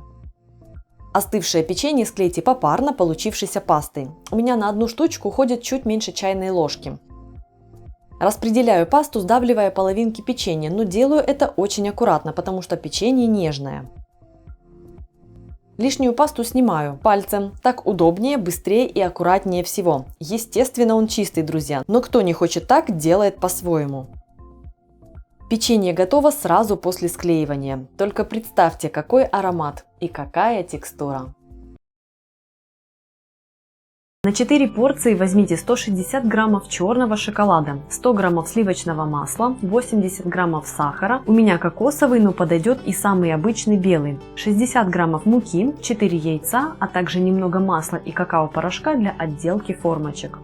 Формочки для выпечки смажьте сливочным маслом и щедро посыпьте какао-порошком. Делаем французскую рубашку только с какао.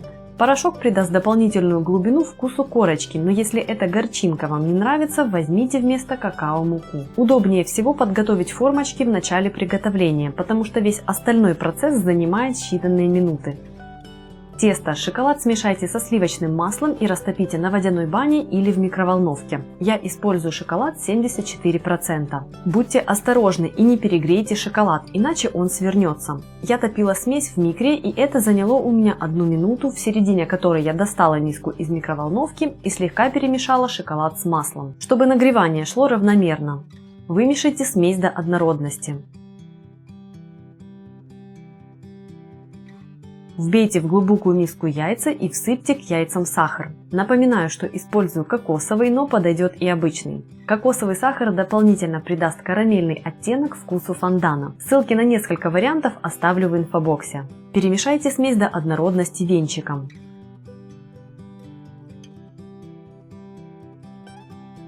Теперь введите в яичную основу смесь из шоколада с маслом. Перемешайте. Масса станет вязкой и похожей на шоколад.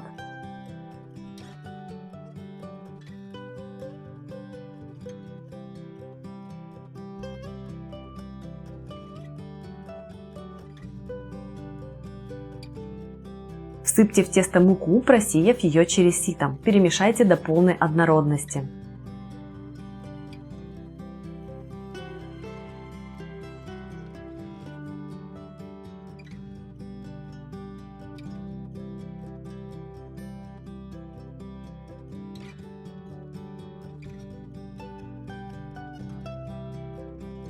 Вылейте тесто в подготовленные формочки и выпекайте при температуре 210 градусов в течение 10 минут. Достав фондан из духовки, дайте постоять ему в формочке в течение 5 минут, после чего вы без проблем извлечете его из формы. Посыпьте готовый фондан какао, дополните фруктами или ягодами, а если чистый вкус шоколада вам захочется разбавить чем-то нежным, дополните его мороженым, густым жирным йогуртом или сливками.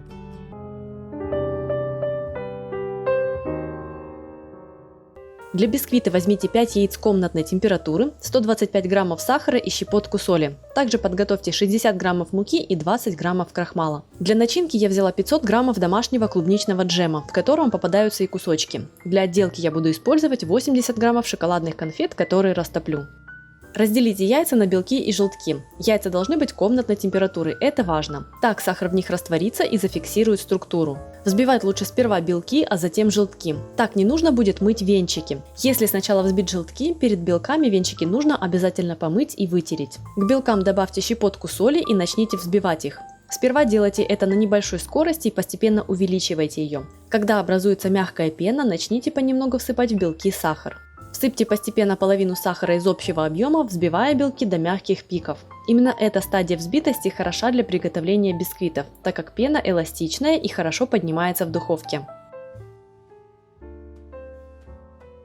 Теперь всыпьте оставшуюся половину сахара к желткам и взбивайте их до плотной, пышной, светлой массы.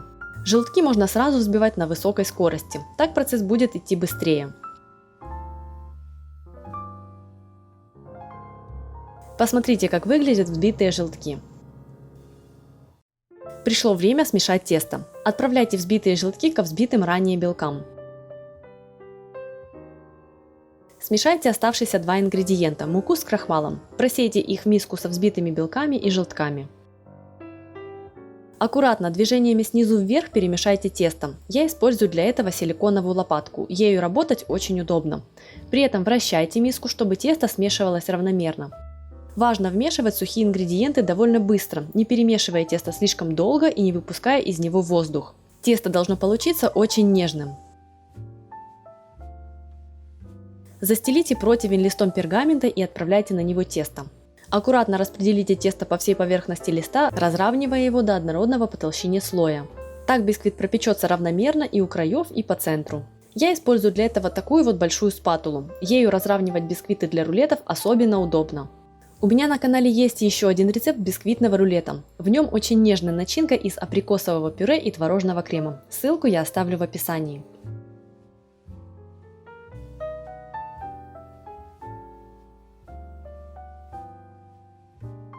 Отправляйте бисквит выпекаться при температуре 180 градусов в течение 10 минут. Я использую режим конвекции.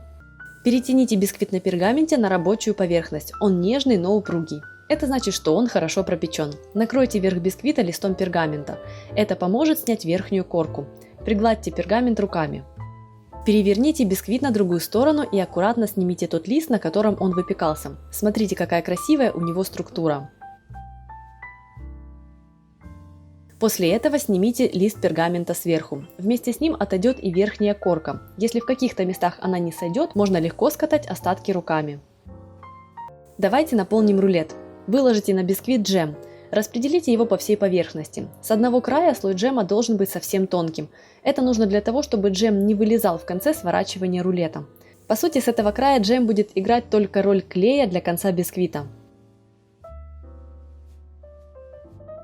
Сверните бисквит в рулет. Старайтесь свернуть его таким образом, чтобы рулет получился плотным, но джем при этом не выдавливался и остался внутри. Оберните рулет листом пергамента, который поможет зафиксировать форму. Затем плотно заверните бисквитный рулет в пищевую пленку. Она сохранит влагу и не даст бисквиту подсыхать. Отправляйте рулет в холодильник на 2-3 часа для пропитывания. За это время форма рулета окончательно зафиксируется.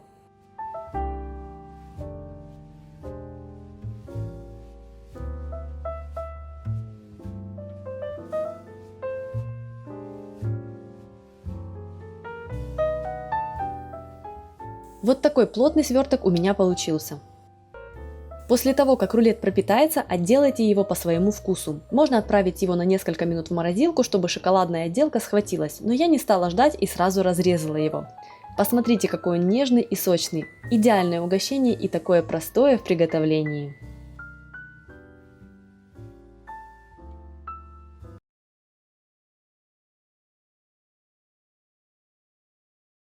Для приготовления теста я беру 100 грамм пшеничной муки и 50 грамм кукурузной муки. Она облегчит глютен, и тесто получится более хрупким, более нежным, более хрустящим. Также я возьму 50 грамм ледяной воды, 100 грамм очень холодного сливочного масла, можно даже его положить заблаговременно в морозильную камеру, щепотка соли, четверть чайной ложки корицы и цедра половины лимона. Но мы натрем цедру всего лимона, потому что еще цедра пойдет у нас в начинку. Натираю цедру лимона на очень мелкой терке, стараясь не задеть белую часть. Нужно снять только желтую, которая самая ароматная. Так, цедру я сняла. В миске я смешиваю обычную пшеничную муку с кукурузной, также корицей, щепоткой соли и половиной натертой цедры. Тесто, сахар мы не будем добавлять, это подчеркнет то, что начинка будет сладкой и пирог получится в результате не слишком приторным. Теперь я натру в эту смесь сливочное масло. Натирать масло я буду достаточно быстро, по крайней мере я буду стараться делать это быстро. И использую ту же терку, на которую я только что натирала цедру, только использую другую сторону с более крупными отверстиями. Именно поэтому важно хорошо охладить масло и даже чуть-чуть его подморозить, для того, чтобы работать с ним было проще.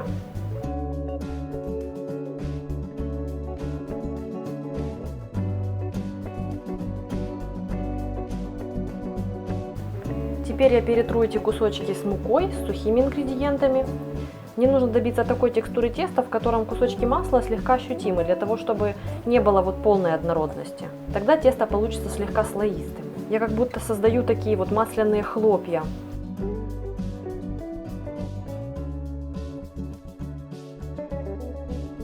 Сейчас я понемногу начну вводить воду и перемешивать до того, как тесто соберется в единый комок. Как только вы заметите, что тесто начало слипаться, этого достаточно, больше воды добавлять не нужно.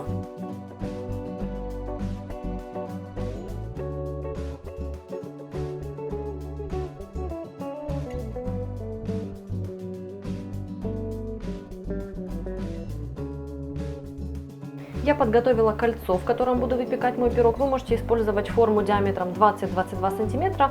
Я установила кольцо в диаметр 18 см, для того, чтобы пирог получился высоким.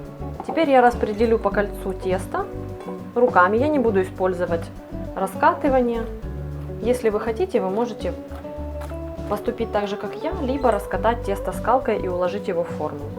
Я хочу добиться такого эффекта максимальной домашности, уютности пирога, поэтому буду все делать руками. Стараюсь делать бортики однородной толщины и однородной высоты, но если что-то получится не совсем идеально ровно, в этом будет изюминка. Но толщина все равно должна быть однородной, потому что иначе тесто пропечется неравномерно. Нам же нужно сделать так, чтобы тесто пропеклось однородно.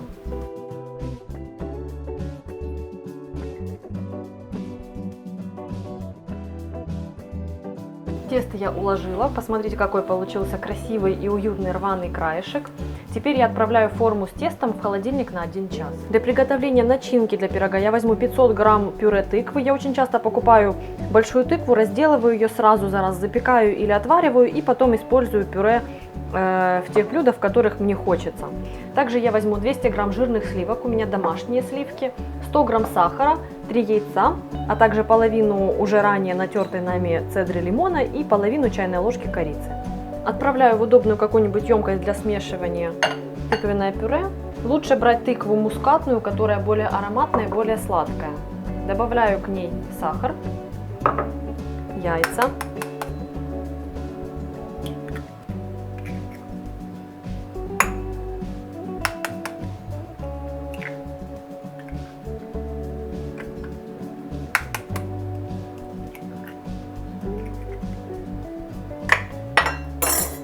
корицу с цедрой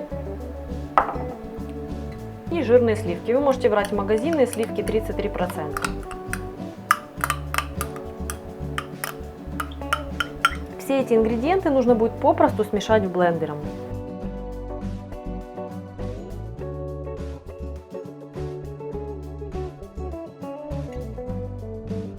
Форма с тестом уже хорошенько остыла. Внутрь я укладываю листы пергамента для того, чтобы уложить груз.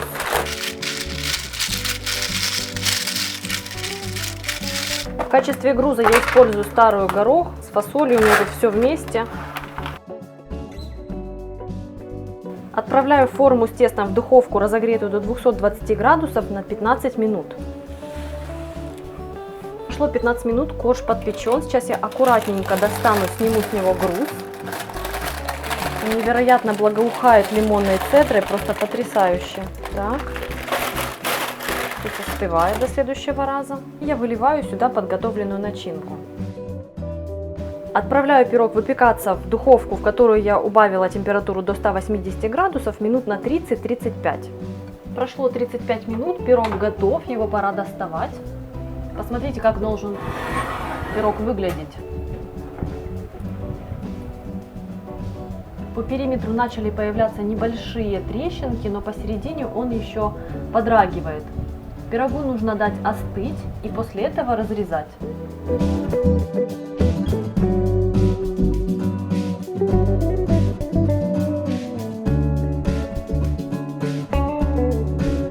Этот десерт ресторанного уровня готовится за считанные минуты, да еще и количество ингредиентов приятно радует. 3 основных ингредиента плюс еще 2 для особой хрустящей посыпки. Список ингредиентов сейчас доступен на экране, а также продублирован в описании под видео. В основе классической панакотты жирные сливки, поэтому я использую именно такие. Если хочется приготовить вариацию менее жирную, используйте сливки 20%, но при этом текстура десерта в итоге получится более плотной. Если сравнивать порошковый желатин и листовой, то листовой я считаю более удобным, так как его проще дозировать без весов. Либо берем целую пластину, либо разламываем, если нужно меньше. Так получается очень визуально и легко. Листовой желатин замачиваю в холодной воде и оставляю на 5 минут для набухания. Количество воды для замачивания листового желатина не имеет значения. Он возьмет ровно столько, сколько необходимо. В случае с порошковым желатином замачивать его следует в пропорции 1 к 6.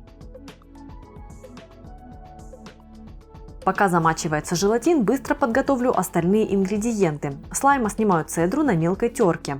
Я обожаю сочетание лаймового аромата со сливками и ванилью. По желанию лайм можно заменить лимоном. Отправляю в кастрюльку сахарную пудру, цедру и вливаю сливки.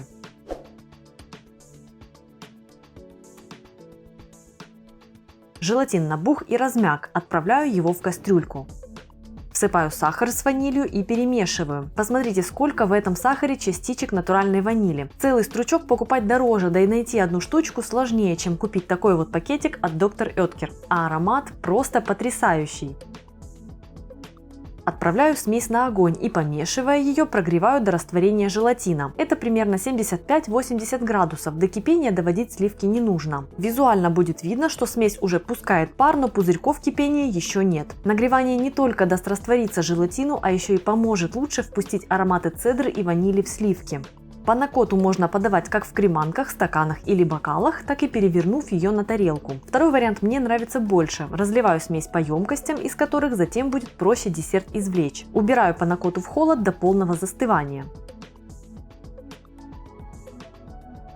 Готовлю кокосовый кранч. Тут все очень просто. Отправляю на сухую сковороду сахар и на минимальном огне даю ему растопиться. Довожу до приятного карамельного цвета. Всыпаю в карамель кокосовую стружку, выключаю огонь и перемешиваю смесь, чтобы стружка покрылась карамелью. Получится что-то типа кокосового грильяжа. При этом, нагреваясь, масла в стружке начнут выпускать потрясающий аромат. Отправляю смесь на тарелку, застеленную листом пергамента, слегка разравниваю и оставляю при комнатной температуре до затвердевания. Затвердевший кокосовый грильяж перекладываю в пакет и измельчаю крупные кусочки до более мелких при помощи скалки.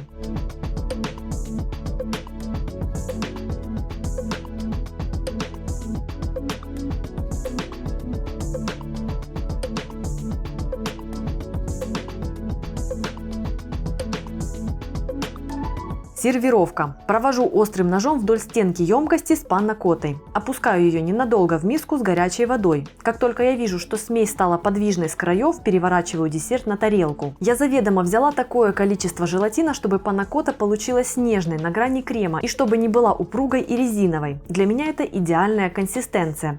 Посмотрите на то, как она дрожит. Осталось посыпать панакотту хрустяшками из кокоса и готово. Если вы готовите панакотту заранее, например, на праздник, не посыпайте ее кранчем заранее. Можно перевернуть на тарелке заблаговременно, чтобы не делать этого перед гостями. А вот посыпать стоит прямо перед подачей, иначе карамель начнет таять при контакте с влажным желе, и эффект будет уже не тот. Список всех ингредиентов, как обычно, вы найдете в описании к видео. Приготовление всех бисквитов я всегда начинаю с подготовки формы, чтобы потом не тратить на это время. Для рулетного бисквита необходимо попросту застелить противень пергаментом.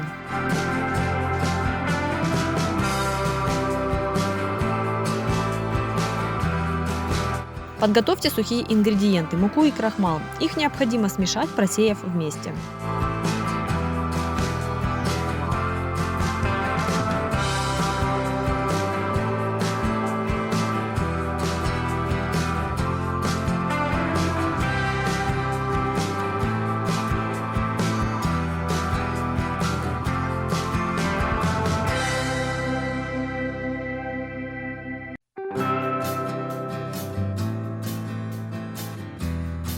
Возьмите 2 глубокие миски и разделите яйца на белки и желтки.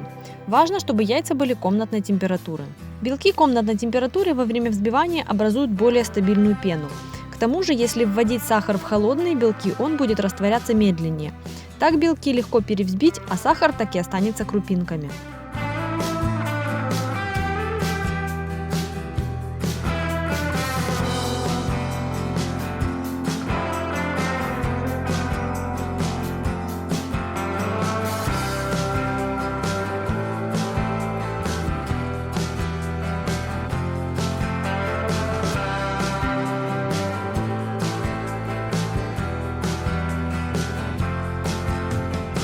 К желткам всыпьте половину сахара и взбейте их до посветления и увеличения в объеме.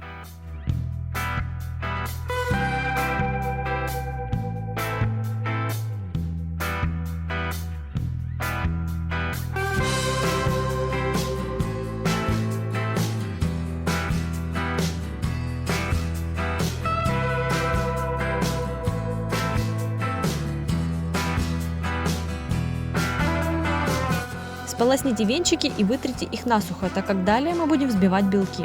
Кстати, обычно я сперва взбиваю белки, чтобы дополнительно не мыть венчики.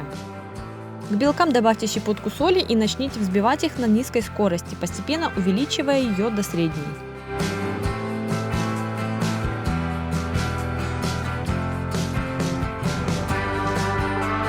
Когда пена белков станет напоминать пивную, начните понемногу всыпать оставшийся сахар. Сахар будет стабилизировать белки, укрепляя структуру, но если всыпать весь сахар сразу, добиться необходимой степени воздушности не получится.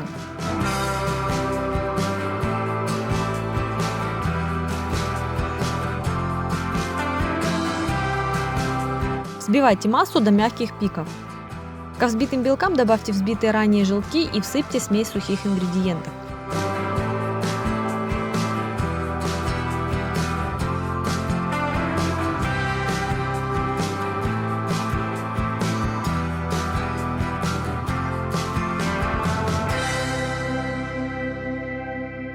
При помощи силиконовой лопатки вращающими движением снизу вверх перемешайте тесто до однородности. Не стоит смешивать тесто на этом этапе при помощи миксера, чтобы было быстрее.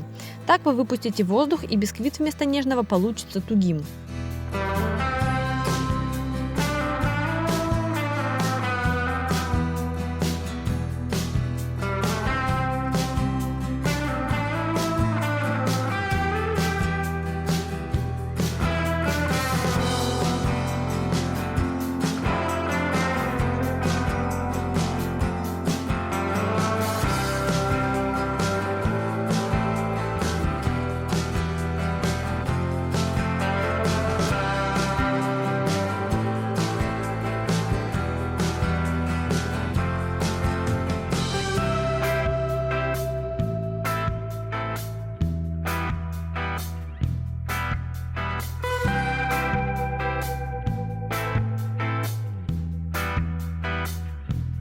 Распределите тесто по противню и выпекайте при 180 градусах в течение 10 минут.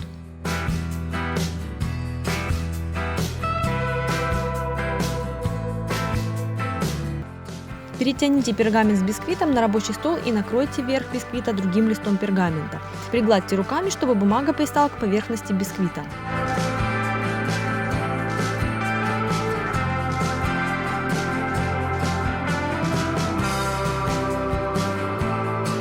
Переверните бисквит вверх дном и снимите с него пергамент. Посмотрите, какая красивая текстура у этого бисквита.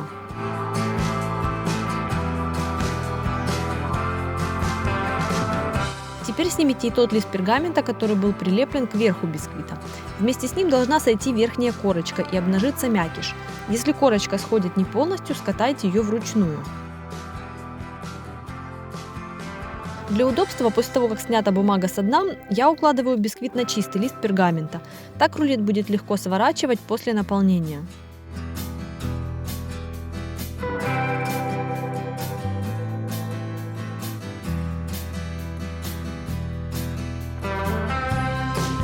Смажьте бисквит фруктовым джемом или фруктовым пюре. Тут у меня абрикосовое пюре, смешанное с ложкой сахара.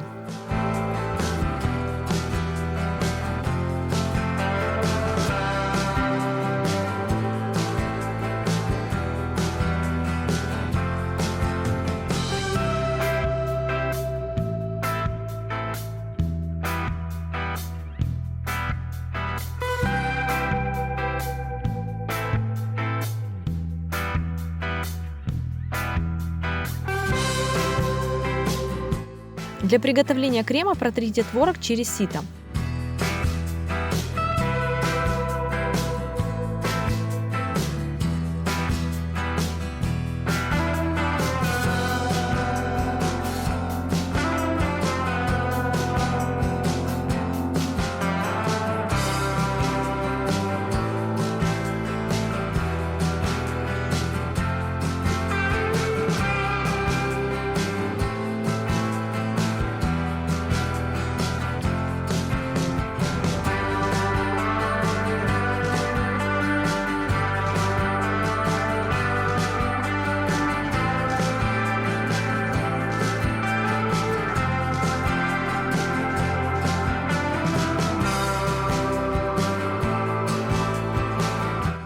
Добавьте к творогу сливки и перемешайте.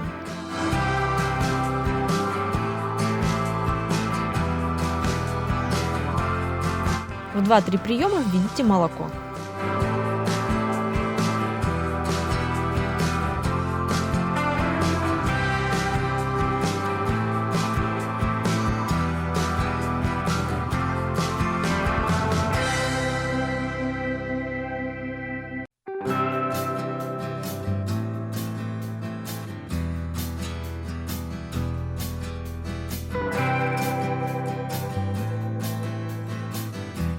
Взбейте творожно-сливочную смесь до состояния крема.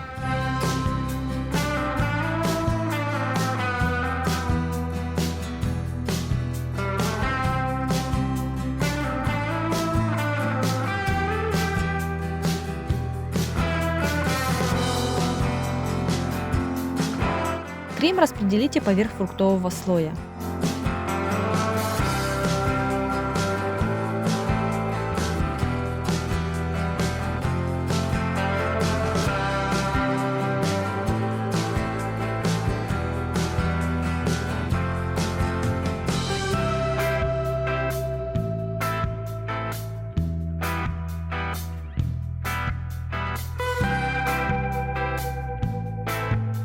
Сверните бисквит в рулет. Небольшое количество крема может вылезать с боков или в самом конце сворачивания. Это нормально.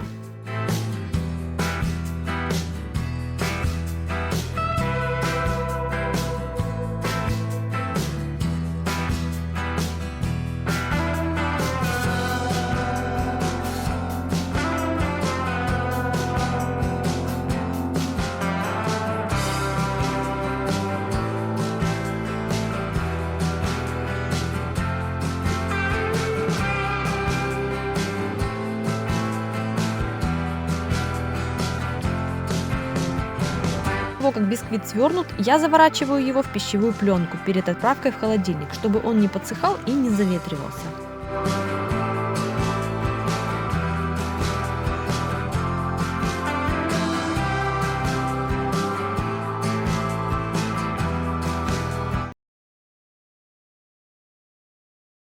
Все количество ингредиентов я разделила сразу на две части, для того, чтобы приготовить половину с аммонием и половину с разрыхлителем. Итак, суммарно для приготовления теста для пряников понадобится 320 граммов муки, это 2 стакана, 80 граммов сахарной пудры, 120 грамм меда. Я смешала темный мед, и у меня еще была патока, темная меласса, поэтому я буду использовать также ее. 50 граммов сливочного масла, Одно яйцо плюс один желток, либо 80 грамм молока. Я в данном случае беру молоко, потому что аммоний рекомендуют разводить предварительно, прежде чем вводить в тесто, в молоке. Разрыхлитель же я введу сразу в муку. Еще я возьму смесь специй для пряников, я ее готовлю самостоятельно, и ссылку на нее оставлю в описании к этому видео. И мне понадобится, собственно, сам разрыхлитель, аммоний и обычный разрыхлитель, в дозировке, которую указывает производитель на упаковке. Сперва я приготовлю тесто с использованием аммония. Его перед введением теста необходимо развести в молоке, поэтому я сейчас это и сделаю. Разрыхлитель же необходимо будет просто всыпать в муку.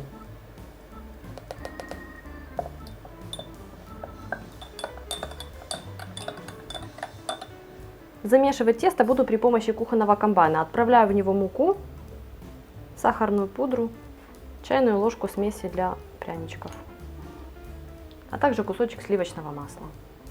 Сейчас я это все смешаю до получения крошки. Вот такая однородная крошка у меня получилась. Теперь я ввожу сюда молоко с аммонием и подогретый в печи мед, смешанный с мелассой. Смешиваю тесто еще раз до объединения. Тесто получилось вот таким вот одновременно мягким и податливым, но оно не липнет. Сейчас я его заверну в пакет или в пищевую пленку и оставлю отдыхать в течение 5-10 минут. За это время я приготовлю вторую порцию теста. Готовить ее буду также в комбайне, просто разрыхлитель добавлю сразу в муку. Тесто отлежалось. Вот тесто с аммонием, вот тесто с разрыхлителем. Для пряников я обычно раскатываю тесто до толщины 3 мм. Если вам кажется, что тесто мягковато, то лучше дозамешивать его после того, как оно отлежалось. Пока оно только приготовленное, мед в его составе еще теплый, после отлежки он остынет и тесто немножечко станет более плотным. Если же вы дозамесите его сразу после приготовления, тесто может оказаться после отлежки слишком сухим, и оно будет просто крошиться и ломаться. Ну и так как сейчас я буду печь опытные образцы для сравнения, я раскатаю его до той толщины, чтобы можно было вырезать по 2 формочки вот таким вот каттером. Я вижу, что мое тесто прекрасное по текстуре, и дозамешивать мукой его не нужно. Сейчас тесто аммиаком не пахнет, по крайней мере я не слышу этого аромата. Смотрите, это тесто, что интересно, чуть более светлое, чем тесто с аммонием.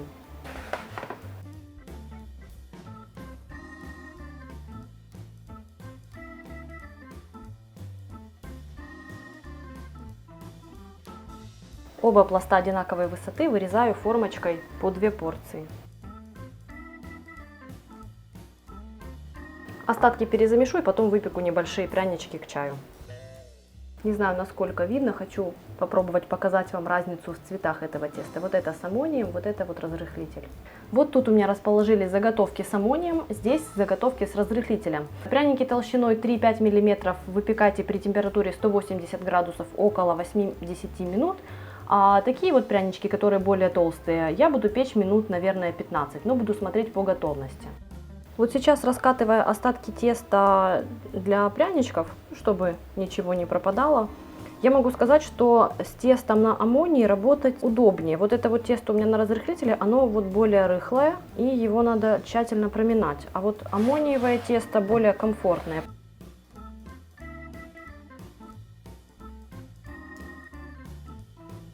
Вот 2 заготовки из теста рядом. Смотрите, тесто из аммония более гладенькое, тесто с разрыхлителем такое рыхленькое больше. А пока остывают мои опытные образцы, я вам покажу, что я делаю, если пряники во время выпечки немного вздулись. Пока пряники еще горячие, я быстро их перекладываю на какую-то деревянную поверхность и накрываю сверху какой-то деревянной другой досточкой. Оставляю так минут на 5. За это время их поверхность становится идеально гладкой, идеально ровной, и они прекрасно подходят для того, чтобы делать поверх них роспись айсингом. Ну что ж, приступаем к оценке того, что получилось. Вот смотрите, это опытные образцы на аммонии, этот опытный образец на разрыхлителе. Сразу видно, что образец на аммонии стал более воздушным и более пышным. По высоте тоже видно, что образец на аммонии чуть выше, чем образец на разрыхлителе. Вас может напугать, что он сильно растрескался, но на самом деле в варианте пряников со стандартной толщиной никаких трещин нет. Вот образец на аммонии и вот образец на аммонии, то есть никаких трещин, никаких нет к нему претензий. А вот по пышности они очень сильно отличаются. Угадайте, какой стороны образец на аммонии? Тот, который пышнее. Согласитесь, разница ощутимая и очень визуальная. Скажу, что аромата, какого-то неприятного запаха вообще нет. Ничего не осталось, я только что стояла, вынюхивала каждый пряничек, и никакого аммиачного запаха нет. Давайте раскроем их. Образец на разрыхлителе.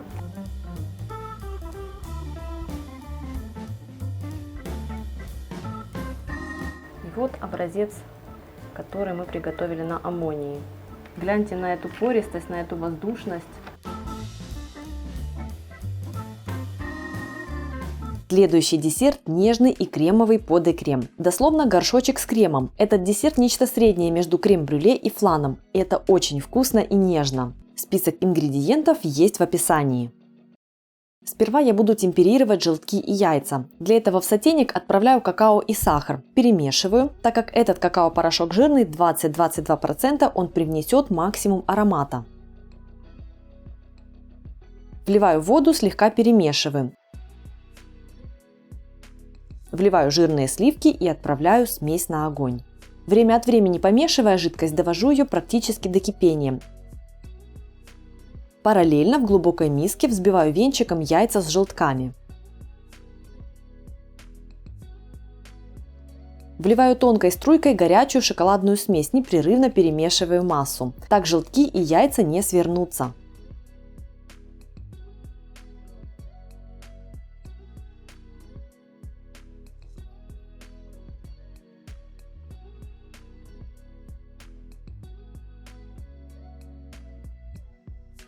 Теперь на дно глубокого противня я отправляю бумажные полотенца, чтобы формочки не стучали по дну.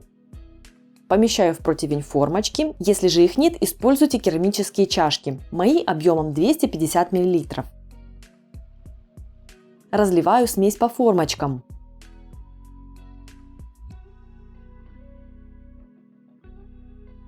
Вливаю в противень кипяток, чтобы создать водяную баню.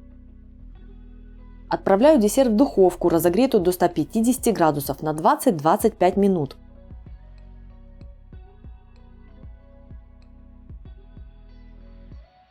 Подэ-крем готов, когда серединка дрожит. Я остужаю десерт на холодной водяной бане, и он готов. Так быстрее всего. Можно просто дать остыть при комнатной температуре и выдержать в холодильнике часа 3-4.